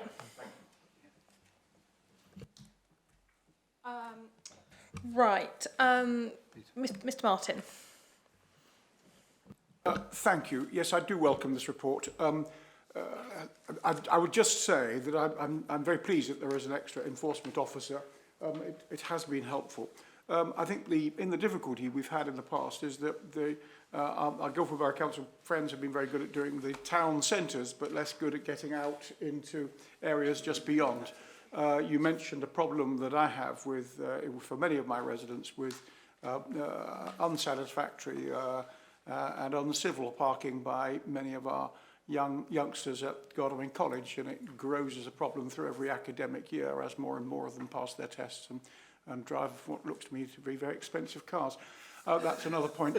But I mean, we have introduced significant extra yellow lineage in the last few weeks, and I'd like just to publicly thank David Curl and his team for getting the yellow lines down from the last review. It's a welcome addition to control in my patch, in my Godalming South patch. But I think it's important. Sorry, it's a long way of saying, I do think it's very important we keep ensuring that the enforcement is not just in the town centres, but it does go beyond. Thank you. Thank you, and I will certainly echo that about the need to go to the village. I know Mr. Harmer will as well. It is a recurring problem, and I'd say once again that the town centres, there are normally villages on the way, and that routes could be arranged to go to the village. Then maybe, in my case, go to Wonersh, go on to Cranley, do some tickets in Cranley, come back via Wonersh and see if the people are still parked there, for example. I really would ask you to pass that back to the team. But yeah, well, yeah, the making permanent of the enforcement officer, we've also gained a vehicle which will allow us to travel between the various localities that bit better. Obviously, we've had an enforcement officer not permanently, positioned in Godalming, but we've assigned one of the previous in the previous situation where we only had 3 enforcement officers. We had an enforcement officer stationed in Farnham broadly, one in Godalming, and then the third one sort of like wandered around the remainder of the borough. Now that we've got an additional staff member and an additional vehicle, it just makes it so much more easy for us to manage our routes and deal with enforcement issues and non-compliance issues that bit better. Thanks very much. thank you. Mr. Gray, I think you wanted to speak. Thank you. Just really gone back to villages and rural areas. I have had it reported to me that the service is less responsive to requests, and I'm not sure whether that's because they're not being specific or whether there's not the capacity to respond to the village requests. Certainly parking in rural areas is probably less productive, but in certain areas then it's quite critical. And I'm thinking about Chiddingfold particularly, who have some unique problems. And they also say they very rarely see an enforcement officer. Perhaps you could tell me whether you're aware that there's issues or whether they're not being raised with you. Thank you. Well, they're not being raised directly with myself. I'm sure my operations team are aware of the situation. As I say, the fact that we have got a permanent member of staff who's now in a vehicle should make it easier for us to react to particular issues are raised. It's not we're not an emergency service, and if somebody says, "Oh, there's somebody parked on a yellow line," such and such a time, because of travel time in certain circumstances, by the time we get there, the contravention may have ceased to be. So we're not as there's no way, shape or form that we're able to be that responsive. But certainly, if persistent issues are brought to our attention in a particular locality, that is something we can look at. And in terms of some of the sort of like out of hours enforcement that we've done in the past in various of the villages, that has been as a direct result of of issues that have been brought to our attention. Thanks very much. Thank you. And I mean, I appreciate you obviously can't respond to individual cars in the wrong place, but I would say, I mean, I have reported various particular problems in rural areas that are persistent, for example, around a pub, and I have to say they haven't been brilliant. You know, somebody's come once and issued a couple of tickets, and then then they're never seen again. So if you could maybe look at that would be helpful, because they need... I'll feed that back to our operations team, definitely. Right, Mr MacLeod. A question, please, Chairman.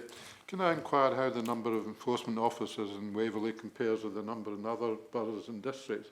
How many, for example, are there in Guildford? And are you aware how many in other Surrey boroughs and districts comparable with Waverley? Well, there's no hard and fast formula that, you know, sort of like X kilometres of yellow line plus so many parking bays results in, you know, Y number of enforcement officers. But the sort of like the number of officers in the Waverley area is pretty much comparable.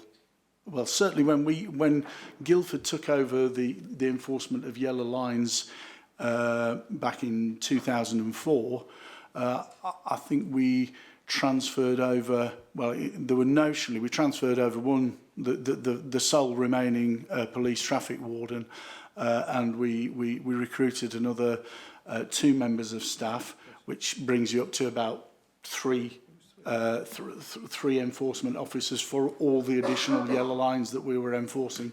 Plus, there were all the sort of like the existing parking bays and the residents' parking scheme and so on and so forth. So, if you consider that with the 4 that are presently in the Waverley area at the moment, that would seem fairly comparable. But obviously, the scale of the residents' parking scheme in central Guildford is such that it massively skews the number of enforcement officers that we have to effectively control that. Could I?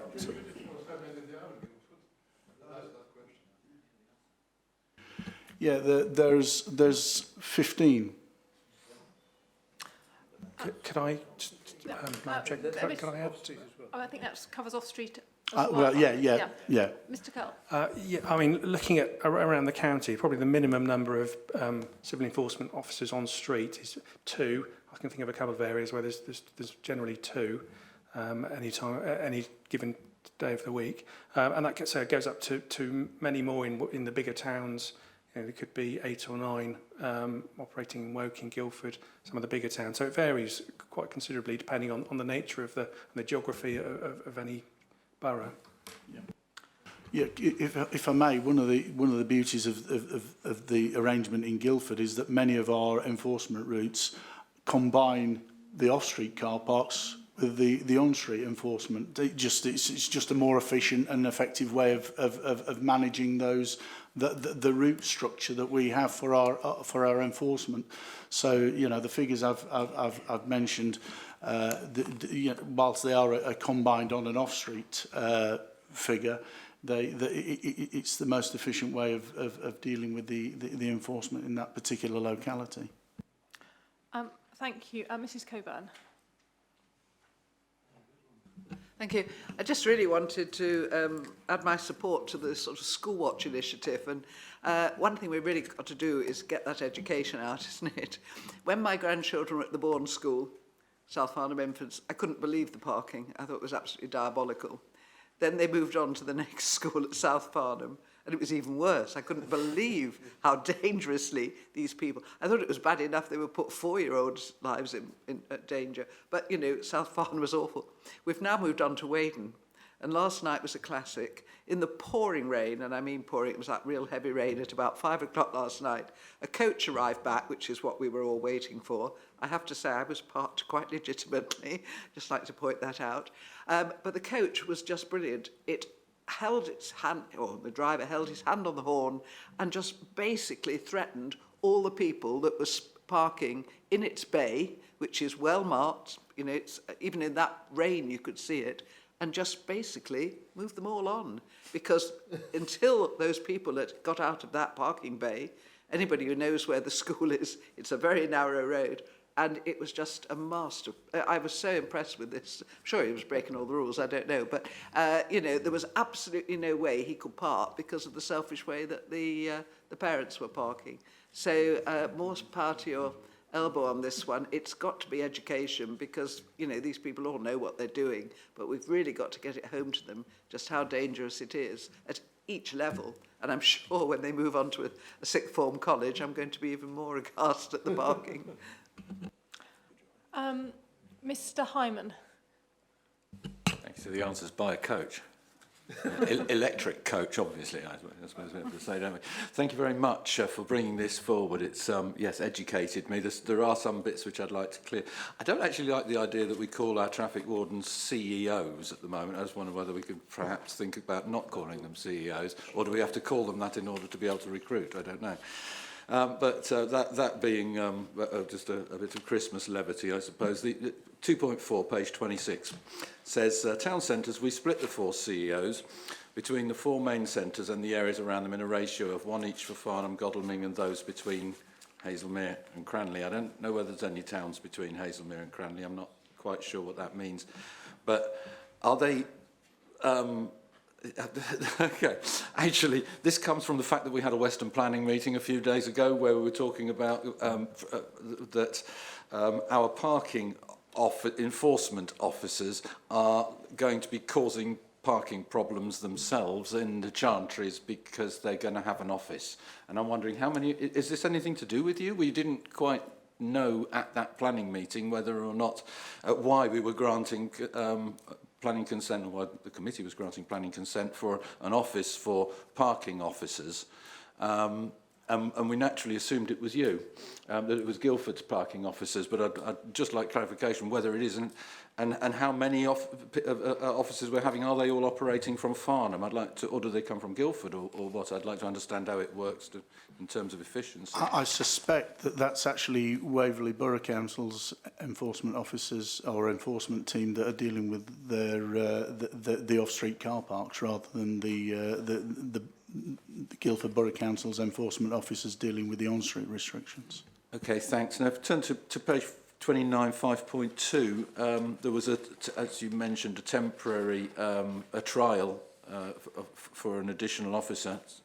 How long was that trial for? It brought in £8.5 grand in profit by the sound of it. Obviously, was that a 3-month trial or a 6-week? Well, that trial was started in 2017, continued through into 2018, and we've now made it permanent. Back in September 2018, when I brought the last enforcement report, one of the recommendations was to make that report or make that enforcement officer post permanent, which is what we achieved in the summer. Unfortunately, with the employment being at the high levels that it is at the moment, trying to recruit into the enforcement officer role has been quite a challenge, shall we say? But we're pretty much up to. I think we've got one vacancy within our establishment at the moment, which is obviously, because of the situation we've got with the 4 officers that are employed and deployed in the Waverley area are unaffected by that that vacancy, which we're handling within the Guildford area. Thanks very much. Sorry, are you saying that? So we now officially sort of have 5. Are you saying? But we haven't, because we haven't employed the 5th, and we're trying to employ the 5th. No, the post that's vacant at the moment relates to our Guildford operation. So the 4 that we've agreed, or the local committee have agreed previously, are being employed solely within the Waverley area. So when you say a temporary CEO was employed on trial, and it was concluded that another would be self-financing and recruitment has taken place. Have we moved from 3 to 4, or have we moved Yeah, from... yes, you've moved from 3 to 4 basically, and that was the post was made permanent and in the summer of 2019. That's good. But the question of how long was that trial for that earned 8.6, 8,600? We don't know that. Hyman, I think you'll find it was in the report of last year. I can't remember off the top of my head. Possibly was. I can't remember last year's report. But I'll leave that. Move on to page 39, if you would, the PCM performance. Just wondered if you look through the numbers, amazed that loading and unloading is exactly the same number at 44 as it in 2018-19 as it was in 2017-18. Coincidence? But, yeah, it's just one of those things, things do, align from time to time, as it is, as you can see. The vast majority of the other types of contraventions, okay, there's a special enforcement area where it's 4 and 4, but they are fairly much in a similar ballpark figure. But can I ask you if the reduction that we've seen on virtually all of these figures, that what you would normally think is all people are being better, but then immediately it jumps into Councillor Harmer's mind to ask the question of how many hours did you spend catching these people and how many hours was spent in the other year? Did you spend the same amount of time? Because they had an extra person. Sorry? No, because they had an extra person. We've got an extra person produces lower results. No. The trial was in 2017-18 and the best and 2018-19. So the two periods through 2017 through to 2019, the trial was taking place. That is the period of the trial, and it's just natural fluctuations. It may well be that the education and the moving on that we've done around schools may have impacted the number of penalty charge notices that we've been issuing elsewhere, by focusing our enforcement around schools on those occasions. It might have an impact of reducing enforcement and the number of penalty charge notices we issue elsewhere. So that number of factors. Okay, and if I can finally just point out that line 27 and 48 give us percentages dropping from 1 to 0 is a 0% change, and increasing from 7 to 21 is a 100% change. That's not the sort of numbers I learned at school. So. Yeah, I'll just clarify the numbers and get those amended if that's necessary. Thank you. Mr. Harmer. Yes, thank you, Chairman. I just wanted to point out to Mr. Hyman that I know it's very lucrative in Farnham to do all this stuff and gives you loads of money to do some nice, clever schemes, and in the villages in my division as well. However, the purpose of this exercise is not to run a business. The purpose of the exercise is to keep the roads functional and safe. That's the underlying thing. Now, the fact that it happens to be profitable as well is a byproduct. It's not the primary intention, I hope, of this committee. Right, thank you. Lastly, Mrs. Baker. Thank you, Chairman. I would like to ask about the proposed arrangements for out of hours. I've noticed that there is parking on double yellow lines in the Brighton Road. Often when I'm going home at night, at the weekends, and people seem to assume that there is going to be no parking wardens going around there, and it's actually unsafe because on numerous occasions I've encountered cars parked where I'm forced over on a blind bend, and I don't know how to report this. So that's two questions really. What are we doing about out of hours, and how do we report these infractions? Well, clearly the fourth, the fourth enforcement officer that's now, that we've made permanent will assist us. Will have more resource to perhaps cover out of our periods. We don't enforce on the same at the same frequencies, but we do if there are persistent problems in particular areas, then we'll target them for a period to try and modify behaviour. But with the best will in the world, you know,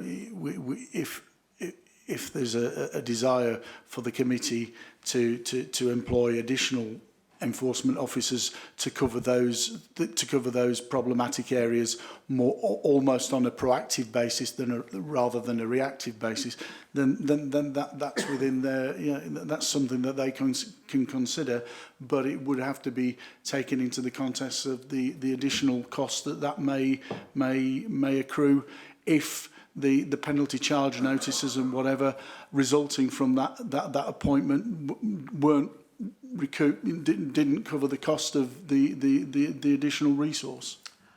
Could you just, last thing I think on parking, could you just remind us all, who is it, you or who we should contact if we do have particular concerns about a particular area? Is there an email or something that we should use to report that? If it's for a request for yellow lines, say there's inconsiderate parking where there are presently no restrictions, then it would be then it would be parking@surreycc.gov.uk because David. You know, not about having new yellow lines, but about in terms of requests for additional enforcement, then the best method is possibly via email, parking@guildford.gov.uk. We have a control room within one of our car parks within Guildford, and if there is a particular issue, they can be contacted, but obviously it's dependent on resource and no, people. We realise you're not an emergency service, but there are just some places that might be worth highlighting a visit, you know, within the next few weeks or whatever. So the Parking Act website's probably the best for those purposes. But if there's a specific issue and it's in one of the towns that we perhaps are able to deal with a little more promptly, then 01483 444 is that's our control room in Guildford, and clearly if we've got bodies on the street, as it were, we'll be able to direct our enforcement officers accordingly to any alleged contraventions. Thank you very much. I think we've had a good discussion of. Oh, I'm sorry. Numbers be emailed, and circulate. Could we circulate those by? Can I check with him afterwards? I didn't catch the number. Fine. So, move now to the recommendation on page 25. Are those agreed? Thank you. So finally, item 10, the highways update. Frank, your big moment. Thank you. This report is purely for information and update. Probably the most pertinent page is page 51, which shows the member allocations for this year and what we're spending it on, and anything that hasn't been spent to date is due to be spent during Q4. So it is all allocated and due to be spent this financial year. Thank you.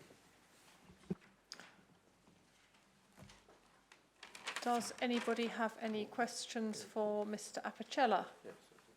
Mr. Harmer? I think we should, as a matter of principle, sticking to page 51, what happens to the 41,000 unallocated? I think we should. Everybody should know that.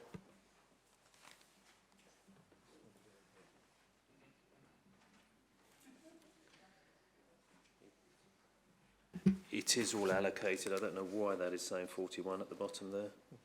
It is all allocated. Okay. In which case, perhaps we could have a revision in due course. Madam Chairman, if it genuinely is unallocated, then I would be very happy to undertake to spend it. Surprise. Mr. Hyman. Thanks.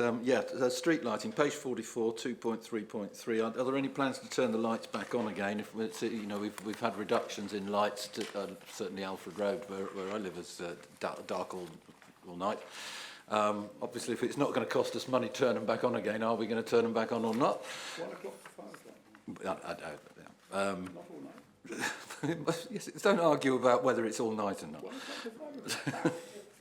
Yeah, okay. You deal with facts, well, let's have some facts. All right. And 2.4.2 on the next page, grit bins. There's a slight problem with the Lancaster Avenue grit bin that got removed, and because it isn't in South Farnham, and it is supposedly. Lancaster Avenue is in my ward, which is in Central Division. But it came under South Farnham division, unfortunately, and so it was sort of removed. Sort of by mistake, presumably, and the difficulty in getting that reinstated is going to be because obviously we have to try and cause a fight, or could cause a fight between the two ward councillors as to who's going to pay for this, because it was in the wrong one and the wrong person sort of got asked. So, is there any way that we can have a grit bin that was removed, replaced? Lancaster Avenue is the one that's on the hill, yet it's supposedly, and even though it was some way down Lancaster Avenue, it was supposedly serving Great Austins, which isn't on a slope. So, you know, it just needs sorting out properly. Can you please do so on that? Because obviously the residents on that slope there do need grit. I've sorted them something to keep them going for this year, hopefully, or at least for the first frosts that we get. In 2.6.4, I think it is,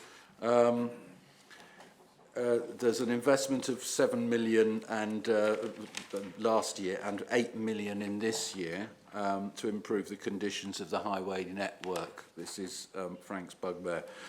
How much is needed? How much are we going backwards when we're only spending that amount of money? I mean, how much should we be spending? Because I think that's what we should be concentrating on, you know, how much more money do we need to get things right instead of doing what we're doing, and we've heard what the public think of what we're doing at times. How much do we actually need in order to be able to maintain the roads at a reasonable condition? We've got a local issue in respect of gullies, paragraph 2.9.2 on page 46. At the bottom of Ridgeway Hill Road, there is a soakaway which can't be found. It's been hidden over the years or something by tarmacking or goodness knows what, or we don't know where it is. Could you please pass on a message that we'd like that found and sorted, because there's regular flooding and residents putting sandbags out in the road. So those issues there, please, as they're in the agenda, I raise them. Thank you very much for your time and Merry Christmas. Thank you. Not Wyatt. Well, I just wanted to respond on the Lancaster Avenue point. I don't want to keep everybody back from Christmas celebrations, but you know, these points of detail about what's happening in a specific division are not appropriate to bring to this forum. This forum's about decisions and policies and the breadth of what we're doing. Now, Lancaster Avenue, the grit bin, I checked at the time I made the decision, was in my division. I made the councillor for Farnham Central aware that I'd been told it was in my division, and well, in fact, I think I copied him on the query as to whether it was mine or not, given the road isn't in my division. And if you want to discuss why I made the decision to cancel the grit bin, fine. But it doesn't need to happen at this meeting. Right. Thank you. So, Should we say something? Yeah. Yes, Mr. Hyman asked how much it would take. The problem, that's not the issue actually. The problem is that the roads aren't in the condition now. How much would it cost to correct the whole lot now? I don't know, £250 million at least. It depends which, you know, how much you're wanting to fix. And the reason is quite simple. You know, when the Red Flag Act was repealed in 1906, suddenly there was a requirement for 100,000 miles of road in England with no land, and no money to fund it. So that's why they introduced the concept of highway land to deal with the land ownership problem. And gradually, what happened, they put a load of tarmac down, and then just before the First World War, they put another load of tarmac down, and between the wars, they put another load of tarmac down, and after the Second World War, they put another load of tarmac, but there isn't a substrate. you would know what ought to be there better than I would, but that's the fundamental problem, and it's why, actually, fixing potholes is a mug's game. Has to be done, but it's a mug's game, because they'll return until you fix the roads. So that's the point of Project Horizon, and it arose out of a conversation. We had a seminar about the cost of doing highways about 10 years ago, perhaps a bit more than that now, 15 years ago it must have been, actually, thinking about it. And the then leader of Elmbridge and I discussed the matter afterwards from the arithmetic provided by the Highways Department, and we concluded that we ought to put forward a case which has ultimately turned into Project Horizon, to say, let's set out to try and catch up on fixing the roads. We have to fix the potholes, as I said, because some of them are dangerous. But that's the logic of what's happened. And so it's very difficult for Frank, for example, to answer your question, because he needs money to fix the things that need to be fixed now, but he also needs money to fix the things that should have been fixed zonko years ago. So it's a very complicated calculation.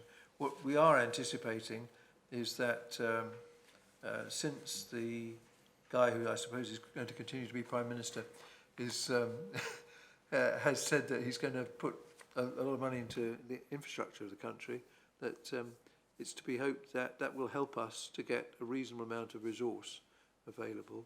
What we really need him to do, of course, is to fund adult social care properly, so that we can release the money that's currently disappearing on adult social care to fix the highways.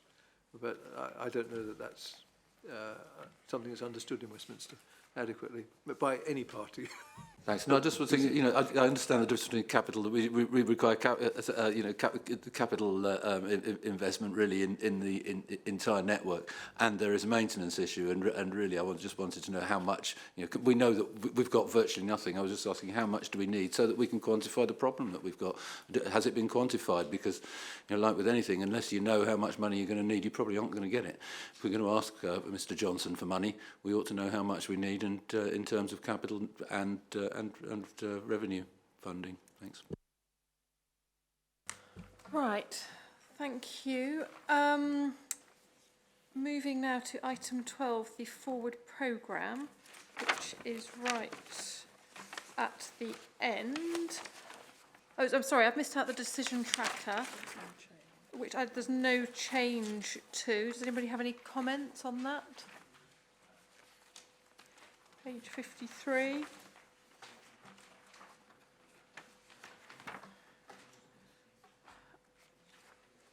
And then, yes, Dr. Povey. On the forward programme. Yes. Okay. Yeah. Okay. So nothing on the tracker. So we'll move now to the forward programme. Dr. Povey. Yeah, Chairman, I just happened to notice that 2 items have disappeared from the forward programme. I went back and looked at the papers from the previous meeting in September. One was on the Waverley economic strategy, which I think at the time we thought we ought to be having a joint one rather than a Waverley one and a Surrey one. The question of a joint committee and working more in partnership with bodies like the CCG, etc. And that both of those two seem to have disappeared off the forward programme. Those were both matters that were going to come to informal meetings, which is why they've come off the forward programme.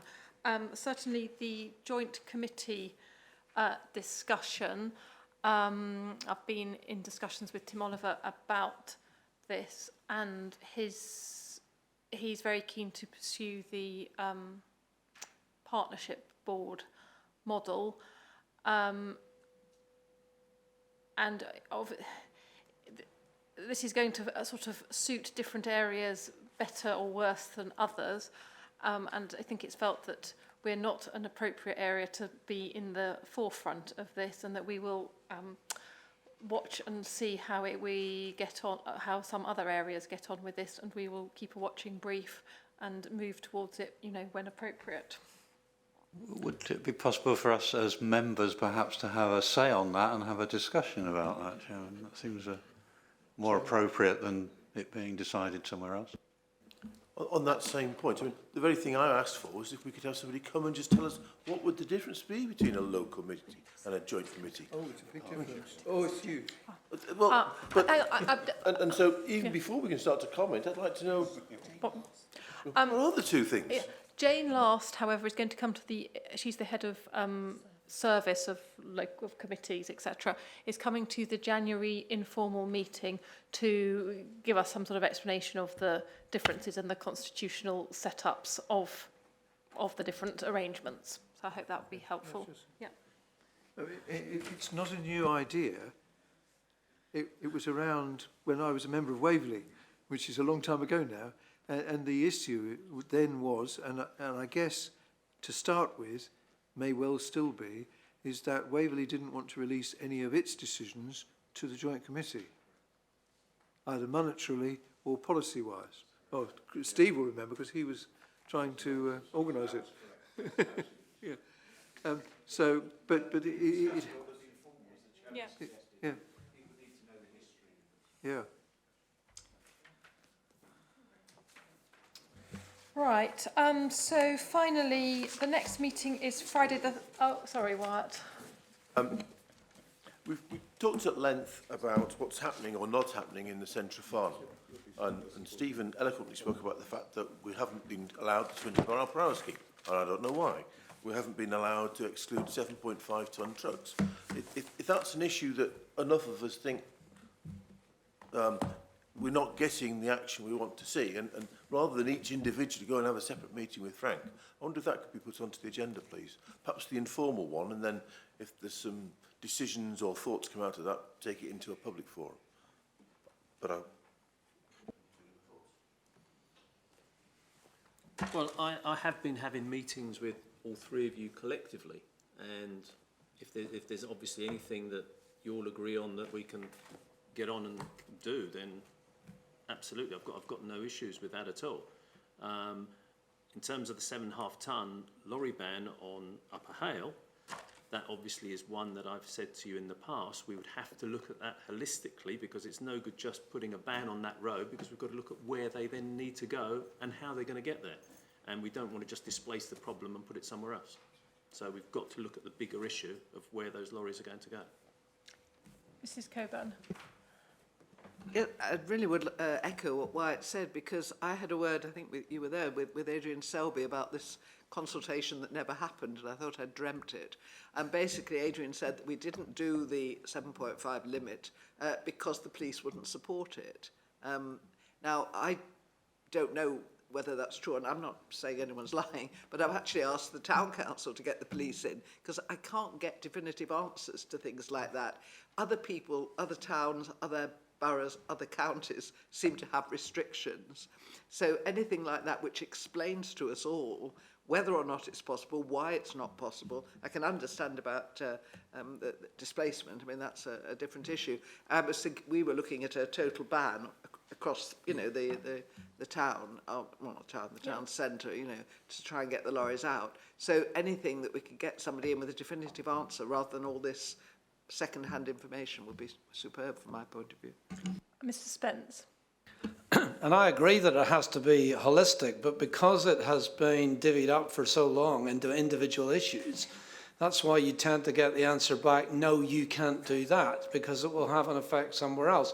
But every time we tried to get it holistic, no one's got it by the scruff of the neck, which is why we tried in our proposal of something for the town centre to get a project manager hired by Surrey and Waverley, and Surrey agreed through Colin Camp to do that, and then Waverley put it off into Regenco, because at the minute what happens is you talk to Frank and Frank says it's Tim, and you talk to Tim and Tim says it's John, and you talk to John and John, you know, it just goes round in ever-ending circles. So at some point someone's got to say, you know, Surrey Highways as the Transport Authority are going to fix this. This is the method by which we're going to fix it, and have the biggest conversation you can have with others who can input in to come to that fix. But if you don't come to the moment where the button is pressed and the fix is made, because the Upper Hill Road, you know, it is the sat-nav taking them through. You've told me it's not, but our people have stopped the drivers and asked them why they're coming through, and they say because the sat-nav tells us. And they're coming through in bigger numbers because they come off the M3 early at the Hook turn-off rather than going up to the A331. And the answer to that is, oh, well, we can't do anything about that. Talk to Hampshire. And it's actually been suggested to me that I talk to my counterpart, county councillor in Hampshire. Now, what good's that going to do? That's not going to change anything. They might say, yes, it's a good idea, and then they'll go through Hampshire. So, anyway, I'll stop. But if we can't get to the point where this gets grabbed by the scruff of the neck and fixed, we've got a problem. Right, Mr Spence, I have a suggestion to make to you and to the other councillors for Farnham. I'm happy to try and arrange a separate informal meeting for Farnham, to which we'll invite the resident, not the residents, the councillors of Farnham that sit here to come, because I think some other people feel we hear quite a lot of Farnham, not that that's not important. And we'll, you know, if you, I'm happy to liaise with you, and we put together a list of questions that we, you know, you would like collectively to try and get answers to, and we'll have a sort of separate mini Farnham session sometime in the new year. Would that be? Yeah. Certainly wouldn't argue against that, but my point really was that it's something that I think we should all know about borough-wide, because, you know, when we're dealing with Waverley issues... I do agree that some of these things, like, you know, 7 point... Yeah, 7 point... That's round 2, the sort of wider question of 7.5 tonne lorry bans, the problem is A, B, C, whatever. But, Mr Martin. It sounds like shocking favouritism towards Farnham. We'll have to have the same thing for Godalming and probably Hazelmere as well, don't we? Oh, and Cranmer. Sorry, I forgot Cranmer. Mr Hyman. Yeah, in view of Mr Hartop came along earlier on talking about 20-mile-an-hour speed limits, second from the bottom here it says to be arranged. I'm just wondering whether we could actually arrange something. I see we've got some stuff for 13th of March, but we will have a July meeting, I'm sure, or June, July probably. Indeed. Can we sort of put a date in to make people think that actually it is going to be arranged rather than just appear as to be arranged forever? You have well, my it would assurance. be nice that people know the answer today, wouldn't it? They've asked. I'll be happy to arrange it, but I mean, it's a question always of finding out who the appropriate people are and their availability. So I don't want to promise it for a particular day until I know for certain that they can actually come. But, you know, it is my intention that somebody should come, you know, within the next, you know, cycle. And on that note, really, I think I'd like to wish you all a Merry Christmas. As I say, the next meeting is the 13th of March, the next formal meeting. And I thank everybody very much for coming. Yeah. Maybe I'm getting old or just tired from last night, but what was agreed about this Farnham Town Centre thing? Are you having a Farnham-only meeting, or is it on the agenda list for everybody? Or has Peter got his way of having a meeting for every town, council, village we'll have cricket club in Waverley? Yeah, I thought we'd have round 1, Farnham only, in the new year. Thank you and Merry Christmas. That taking place in Saudi Arabia? Or? And I shall be shortly transforming into the Christmas Fairy. If you'd like to join me in Committee Room 1 in 5-10 minutes, so I can get things organised, that would be very nice. Thank you.